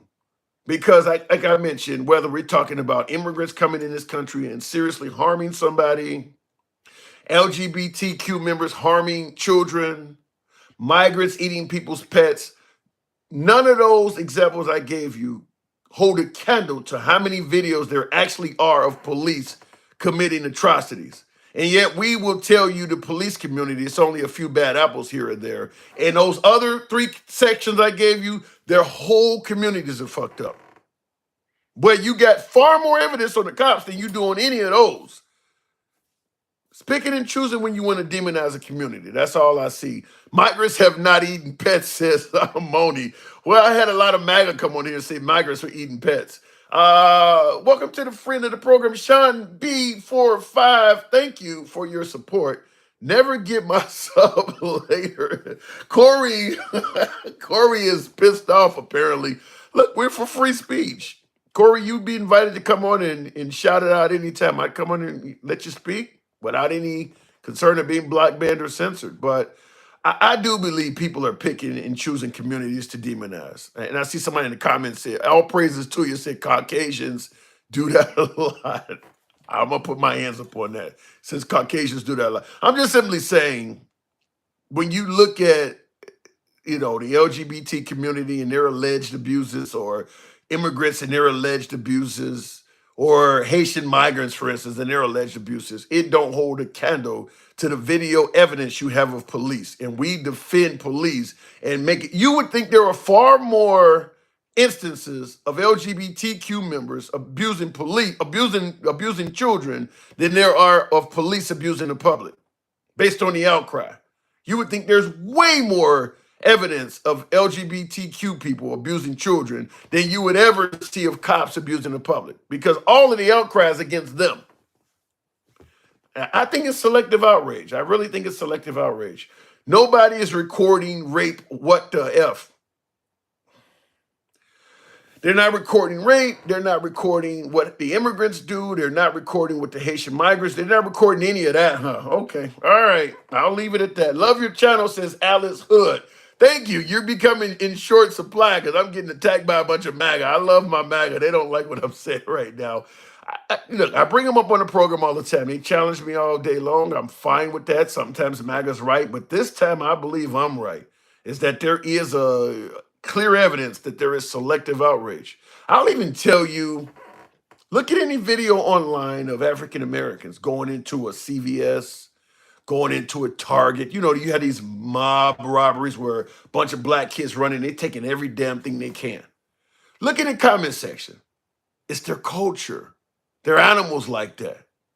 This is what they do. Once again, it's the whole fucking group. But then when you see the police videos, just a bad apple. It's just one of them. I can show you 1,000 videos, and each one of them is going to continue saying it's just a bad apple.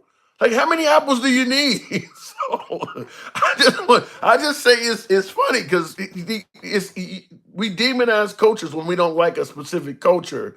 But if we like it, then we will say, well, it's only just like we'll say. I don't want to go too deep down the January 6th route, but it was just a few bad apples. Just a few just a few bad apples. But Black Lives Matter, well, that whole group is bad. Ain't no good people in Black Lives Matter. It's a terrorist outfit. But the folks on January 6th, well, it's just a few bad apples. Most of them were good. It was a love fest. They went home. It's selective outrage. I see First Watch says, Tim, stop playing. I'm not. It was a day of love. It was a love fest. I don't condone police violence. Floyd was wrong, and that ass cop is in prison. I agree with that. I don't disagree with that. Well, Floyd wasn't George Floyd. George Floyd wasn't compliant. I don't think resisting arrest, even if it's a wrongful arrest, is going to turn out good. So, but he didn't deserve what happened to him, which is what you're saying. Trump's trying to dump the age on work now that he's trying to make children work for school and for school lunches. Work for school lunches, really? That is what you call that they don't give a shit about your children. Have you heard anybody trying to make children work to earn their school lunch? Really? I haven't heard that. I have not heard that. Anyhow, folks, real quick, what does that says? Dale, get the proof out there. It's worth a lot of money. It was a national news story that had zero names or locations data. And I will say this in regards to the case one of my guests presented about the transgender person back in 2021. My guess is there probably are some transgender that have went in the bathroom and as he's talking about it and demonized them. I bet you it's far more regular people though. I bet you most of the children that has been abused in the bathroom by an adult, the person wasn't transgender. Do we demonize straight males? No, we don't demonize straight males, even though they're the ones who are primarily doing this shit. I don't have anything to say on it other than, like I said, I think it's a hatred of that community and people are looking for any way out to do it. The overwhelming majority of folks that abuse children are straight males. They're not they're not LGBTQ members. They are straight males. We're not demonizing straight males, are we? No, but we're demonizing the LGBTQ community. Just come out and say I don't like that community. I think that would be more fair. Yeah, and I see that, and Mike says it. Mike says it plain as day. It's hate, plain and simple. That is really what it is. It's hate. Children are innocent, need protection. Yeah, then you should keep them away from straight males. Straight males represent the biggest threat to children over every category. Over every category, it's straight males. Probably second would be straight females. By far, by eons. That is who overwhelmingly is abusing children. Straight males and straight females. It's not gay people. But like I said, if you don't like them, you're going to target them more. And the DJT says that's a fucking lie. Are you kidding me? You really think that there's more members of the LGBT community abusing children than straight people? Go ahead and repeat it in the comments just so people can see what you just said there. You really believe that? So now you hating the group selectively. That's what's happening, Chris. That's what I'm saying. I'm saying that folks are hating the LGBT community by painting them as pedophiles, when the overwhelming majority of people that are doing it are straight people, and we're not targeting that group. Just it's hatred. It's hatred. Only because there aren't as many gay people. What is it about turning gay that makes children attracted to you? I've not heard that. This is the same shit what they were throwing at you when gay people wanted to get married. It was going to be harmful to children. Once we got past gay marriage and accepted gay marriage, they threw the same shit at transgender. They also threw it at interracial couples. When they were trying to fight to legalize interracial marriage, they were once again saying that kids weren't going to know their identity and it was going to be fucked up to kids to be born biracial. And it was harmful to children. Every time somebody wants to demonize something, they tug at the heartstrings of us saying it's harmful to kids. But they were using the harm of children to outlaw interracial marriage, gay marriage, and now they're doing it to the transgender community. And by the way, they're kind of doing it with immigrants too. I mean, just anything I don't like, say it's harmful to kids. People really care about the kids. It's the fucking kids, man. Say people are hurting kids. It'll make people wake up and focus on it because everybody wants to protect kids. So anything you don't like, say it's harmful to kids because it will turn people on your side. The brain can be a terrible place. Nothing but fear-mongering, racism, bigotry, and hatred, says Eddie L. Kind of the American way, would you not agree? Name an era in U.S. history where you didn't have nothing, what'd you say, nothing but fear-mongering, racism, bigotry, and hatred. Name an era in U.S. history where you couldn't have said that same statement and it didn't apply. It's always been that way. That's kind of our mantra here. 400,000 annual is the basic income to raise a family these days. You aren't a man if you make less. Damn. I'm feeling really, really insufficient. You're saying $400,000 a year is the basic income to raise a family. You are not a man if you make less. Well, shit, all of us are gay and fuck. I don't make anywhere near 400K. Shit, I'm feeling gay as hell suddenly. Please cite your 400K, yeah. Yikes. They only care about the unborn kids and kids they can exploit. I'll leave that at that. A preacher victimized a boy. A preacher victimize a boy. He's LGBTQ. Yeah, but I would submit to you that there's a lot of preachers that victimize the opposite sex of children too. I don't think it's. I mean, I don't think that they're only victimizing the same sex. I believe they're doing it on both. But I'm just simply saying there's a lot of pedo victimization taking place within the church. I mean, now in the Catholic Church, I do believe it was more older man, younger boy. But in the Mormon Church, they were marrying these 12 and 13-year-old girls and shit. I mean, it's and those are dudes. Those are dudes getting with very young girls. And you don't hear anybody talking about demonization of that stuff, where there are actual real incidents, a high variety of incidents, not just one from 4 years ago. There's plenty of them. It's even permeated throughout the fucking laws where you could marry somebody that is, under 18 and you're like 50 or some shit. I mean, that's the way the country was founded like that. Why won't you bring up the number of essays in schools, Tim? Essays by what? Teachers? Because I don't know where you're going with that. The guy said that who lives in his mom's basement for sure.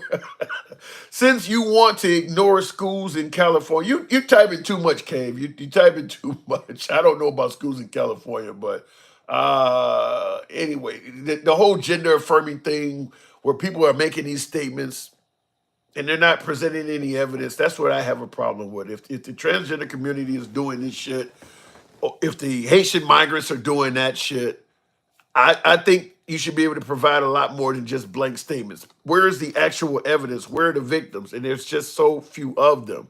So few of them. Anyhow, folks, I do appreciate the very small on the likes. I didn't really get too deep into asking you guys toward the end. I do believe there's a super chat. I want to make sure I don't forget. I don't know where did I Cave Teeth, you've been in the comments so damn much. You made me miss somebody's super chat. I don't what the fuck, bro. I don't Cave Teeth, I don't know. You in the comments a million times. Do you really believe that rhetoric you're spewing? Yeah, Bobby, I do believe that the church is more dangerous to children than the LGBT community. Yeah, I believe that rhetoric. And I believe there's a lot of evidence to prove it.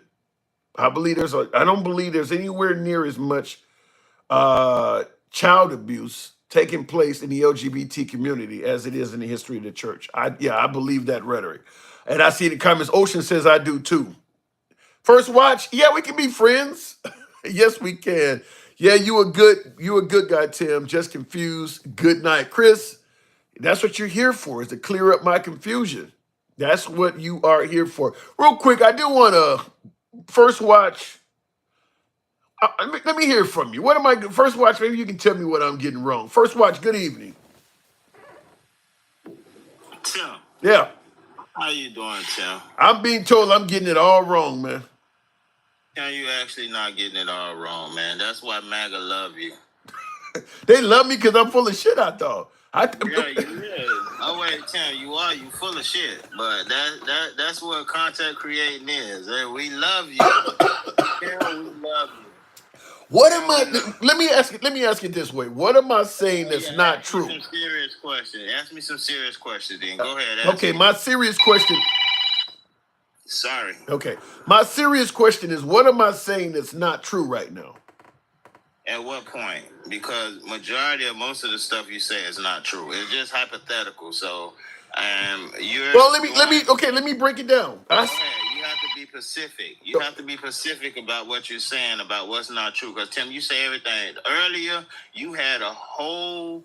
Let me be specific. Wait. Let me just say this, Tim. You had a whole platform that was supporting you because a caller from MAGA told you that, Tim, you're lying. Matt Gaetz have been under investigation for 3 years, and the FBI found nothing wrong, and now the ethics committee is looking into them, and he was trying to explain to you that the ethics committee means shit. So the DOJ is the person who puts you in jail. So if the DOJ looked into Matt Gaetz and they found that the witnesses was uncredible, now you have the ethics committee, that's Democrat, mostly, and rhinos. So what they What did is a was, rhino? What is a rhino?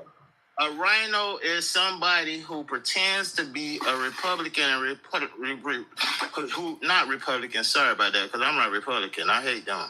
So a conservative who supports conservative ways. So with that being said, they wrote a scavenging report about Matt Gaetz. Oh, he's no good. He had sex with a 17-year-old. And if you have sex with a 17-year-old, you and me, we black. So if anything like that happened, the DOJ would have arrested you. No question. Let me just say this. First of all, in regards to I'm sorry. okay, in regards to the rhino thing, because I know it means Republican in name only. Here's my problem. Once Trump got in office, everybody that had any issue with him suddenly became a rhino. I don't buy the rhino thing. No, that's not true. Bullshit. That's not Oh, let me explain. Hold on. Let me say this first of all. Go ahead, cause you. Liz Cheney voted with Trump like 95% of the time. You want to take that, man? That's pretty loud. No, they're not. That's something different. We're in Miami, so don't worry about that. Tom. Okay. Go ahead. Liz Cheney, when you look at her voting record, ain't shit about her that's a rhino. Yet the right is calling her a rhino. Where the hell is that coming from? Well, take your time. Hold on. It depends on what you define as a rhino, because Liz Cheney is a warmonger. That ain't got nothing to do with it. So was Bush. So was her father. They all were Republican. Yes, they were. What? They were. So why is she being called a rhino? This is what I don't understand about Democrats. Why do you think it's a new party? Why do you think that all these Jeb Bush and all these different people are not in power? Mitt Romney and all. I don't understand why y'all keep saying the same thing and y'all say, oh, this and that. You're only talking as and giving you off the topic. Why is Liz Cheney a rhino? You're only giving an aspect from the Democrat point of view. You're off the topic. Why is Liz Cheney a rhino? Liz Cheney is a rhino. Based on what? Hold on. Let me tell you. Liz Cheney is a rhino because she was supposed to support conservative ways. She did not support conservative ways. Why do you think everybody voted against her? You can't listen. Do you have look at y'all now? Y'all about to kill Kennedy because he's working with Trump. Let's stick to Liz Cheney first. Here, you saying let's get back to Liz Cheney. Liz Cheney is nothing. Nobody in Republican Party like Liz what did Cheney. she do to vote against? You said she voted against conservative. It doesn't matter. No, it does. Let's have this. Give me some of the things that Liz Cheney did to show you she went against conservative ways. Where do you get? Where are you coming from? Okay, well, let me give you two things that Liz Cheney did to vote against conservative ways. First of all, she supported Kamala Harris with the abortions. She was called a rhino way before that. She was called a rhino way before that. No. You asked me a question, so I'm telling you about this. You can't tell me what's way supporting this. You asked me a question, so I'm telling you. She supported Kamala Harris. Who's Kamala? Miss Harris. She supported Miss Harris, Vice President Harris, on this ridiculous abortion. Okay, now outside the ridiculous abortion, she was upset because, Trump said this about these people and Trump did this and Trump did. Look, you're a conservative. When you're a conservative, you're supposed to understand that it's certain things that's more important that you fighting for, that your constituents believe in you for. Where do you have evidence? Where's your evidence that Liz Cheney is pro-choice? Wait a minute. There you go. Evidence of what? What type? You of said evidence? Liz Cheney. You said Liz Cheney. This is a political conversation. Yeah, but we're not talking evidence. If we were talking about Trump case with the 34 convictions and stuff like that, then I'd accept that from you, handsome.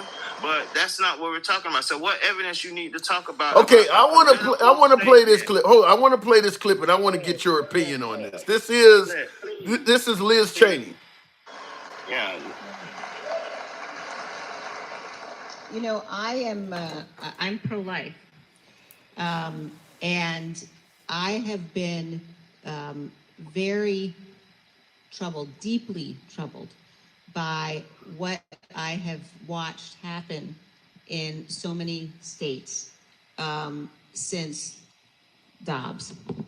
And I have been troubled by the extent to which you have women who, as the vice president said, in some cases have died, who can't get medical treatment that they How do you? She's literally sitting next to Kamala Harris saying she's pro-life. What are you talking about? That's a lie. How do you know? How do you know? I don't know her name. The one who took the abortion pills that was outside. Listen, handsome, it's very important. She's sitting next to the girl. Listen, I love you, man. I wanted to invite you down here. You turned me down. You talk trash and this, but I understand because I like, look. Keep going. Go ahead and keep going. Keep going. You said Kamala. You said Liz Cheney is pro-choice. She's sitting right next to Kamala Harris saying she's pro-life. Oh my God! Literally sitting right next to her. Listen who she's sitting next to. She's sitting next to Kamala Harris, who, when you ask her a question about when is a limit when you can't have an abortion, she can distinguish between 3 months. Me, I'm with 15 weeks, okay? But her, you can't distinguish between 15 weeks, 9 months, all this. And look at Liz Cheney. Liz Cheney is a very bitter woman. You told me, hold on, you told me that Liz Cheney supports Kamala Harris abortion. Where are you getting that from? She does. Anybody if I'm with you and you're going to kill my friend and I'm still with you, then I support you. So if she's with Kamala Harris and no matter what she says, she support what she believes in just to go against President Trump. That's not right, handsome. So in other words, the fact that she got on TV right next to Kamala Harris and said I'm pro-life. Yeah, but nobody don't. Yeah, okay, but what she's saying, Liz Cheney is a liar. She will say anything. So being pro-life and pro-choice, what is it that she can accomplish from that? What is Donald Trump? What is Donald Trump? I'm just going to go back to my statement based on what she said. Go back to your based statement on what she said, based on that video, what you're saying makes no sense. You're saying she's a liar. How do you know that? Okay, now, handsome. How do you know she's a liar? Okay, this is what they say. If it quack like a duck and sound like a duck is a duck. Okay. So if you support, listen, I don't care if Miss Harris is going to be the president and she's in power. And what she We're talking about Liz Cheney. No, but okay, I know that. But you telling me and saying Liz Cheney sitting next to Miss Harris. And Miss Harris is running for president. So if she run for president, then nothing that Liz Cheney says is going to be legislated or law. Only thing that's going to be legislation or law is what you said. Liz Cheney is she's pro-choice and she supports Kamala Harris abortion. What's making you say that? What is making you say that? Where is that coming from? Listen, Harris, she don't have to say it in her mouth. She's sitting next to someone who supported. How does let me get this clear. Listen. That's the problem. That is the problem. I am listening. Hold on. What's that racist name who came to Mar-a-Lago with Kanye West? What's the one you was talking about today? Nick Fuentes. Nick Fuentes. So if Kanye West and Nick Fuentes came to Trump place and Trump didn't know that Nick Fuentes was a racist piece of shit, and he was, because earlier I was trying to get to you to say who else outside Nick Fuentes that you seen Trump with who's a racist or somebody who supports something like that. So outside of that, with Liz Cheney being with with Miss Harris. You saying where's the evidence? The evidence is she's with her. She support her. So by her supporting her, she support her policies. She support her legislations. She support what she's gonna do. So let me make sure I'm getting this clear. So you're saying hold on. So what you're saying is everybody around Trump supports everything he stands for. Listen. I'm doing that. Other people, I'm telling you this. Listen. This is what other people privy on, and they be scared. You didn't answer my question though. No, I'm finna answer your question, sir. Take your time and answer. Everybody that's around Trump who pivot and don't say nothing, they support everything he say. And you know that because of what? Listen, you're not gonna support someone if you don't support everything. All that That's not true. He misspoke. Listen, let's address all the things that you talk about. All that about he misspoke, he say this, and everybody explain and MAGA. I'm MAGA. If you want to talk to a MAGA and get to the end of it, talk to me. There you go. I like your face. I like how you looking. Come on, I gotta move on. But the idea that you said everybody around Trump agrees with everything. Let me tell you something. Real quick, wrap it up. Real quick, land the plane. Go ahead. Go ahead. No. I want to hear what you had to say. I don't have nothing else to say. You won. You win. I don't have nothing else to say. It's not about winning. It's understanding what the land the plane. Land the plane. What last word on you? Go. The last word on me is if you're gonna sit there and say Liz Cheney doesn't support what Miss Harris legislation. What is her first name? What is Miss Harris's first name? Oh my God! Please don't do that, Tim. All right. The conversation over. I got you. All right. Appreciate it. Thank you.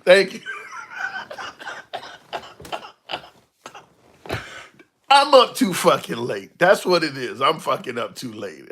You up late. The sun is starting to rise. I don't know what the hell.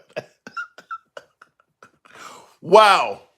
All right, folks. I think, I don't want to sound like the movie, but are you not entertained? Anyway, I do appreciate God. I'm going to take that conversation to sleep with me. I'm gonna be dreaming about that. Remember the little kid? And thank you, Alter Ego. What was the little kid? Listen, Linda. Listen. Oh, my God. I took him, though. He asked. I took him. Kamala Tim, say her name. What are you making it sound like she's like Breonna Taylor or some of these other people that are victims? Say her name, Kamala Harris. What we say, Klalamala? God. That was interesting. That was an interesting call. I definitely lost that one. I'll tell you, I'm willing to concede when I lost that call for real. He kicked my ass. I know I'm up too late. Anyway, I gave you guys a decent segment this time. It's been an entertaining show this time. If you favor this type of dialogue, this is what we do Monday through Friday. So I'm going to ask you folks that favor this type of shit. Follow the program on TikTok, a subscription on YouTube. I may have lost a few pissed off MAGA. I'll invite more MAGA to come on, do what my last guest did. Tear me a new one. You know how we do it. He will turn into a Democrat if he said, I don't know. Full flame. Thank you. I bow down to no one but Jesus Christ, and Donald Trump is definitely not Jesus Christ. Unlike yourself, Eddie L. Well, you are the company that you keep. You praised Adolf Hitler and neo-Nazis. Yeah, you're talking about Fuentes. His claim that if you're hanging around Kamala Harris, you agree with everything she stands for is insane. Now, he did play it safe on both sides. He also claimed everybody who hangs around Trump agrees with everything he says. That's crazy. I don't think Marco Rubio or even J.D. Vance agrees with 100% of what Trump says. I mean, that's not a human. That's a clone. I mean, so if Liz Cheney is hanging around Kamala Harris, that don't mean she believes every single thing the woman stands for, which is what he was trying to say. That doesn't make any sense whatsoever. It is your boy, Tim, the handsome liberal. I will catch you guys tomorrow. You guys have a good night. Same on YouTube. Jesus Christ. Let's say it like they want. I don't get what you mean they're blessed up, Kev. Don't get caught up on her name anymore. I'm trying not to. He made me work for that. Have a good night.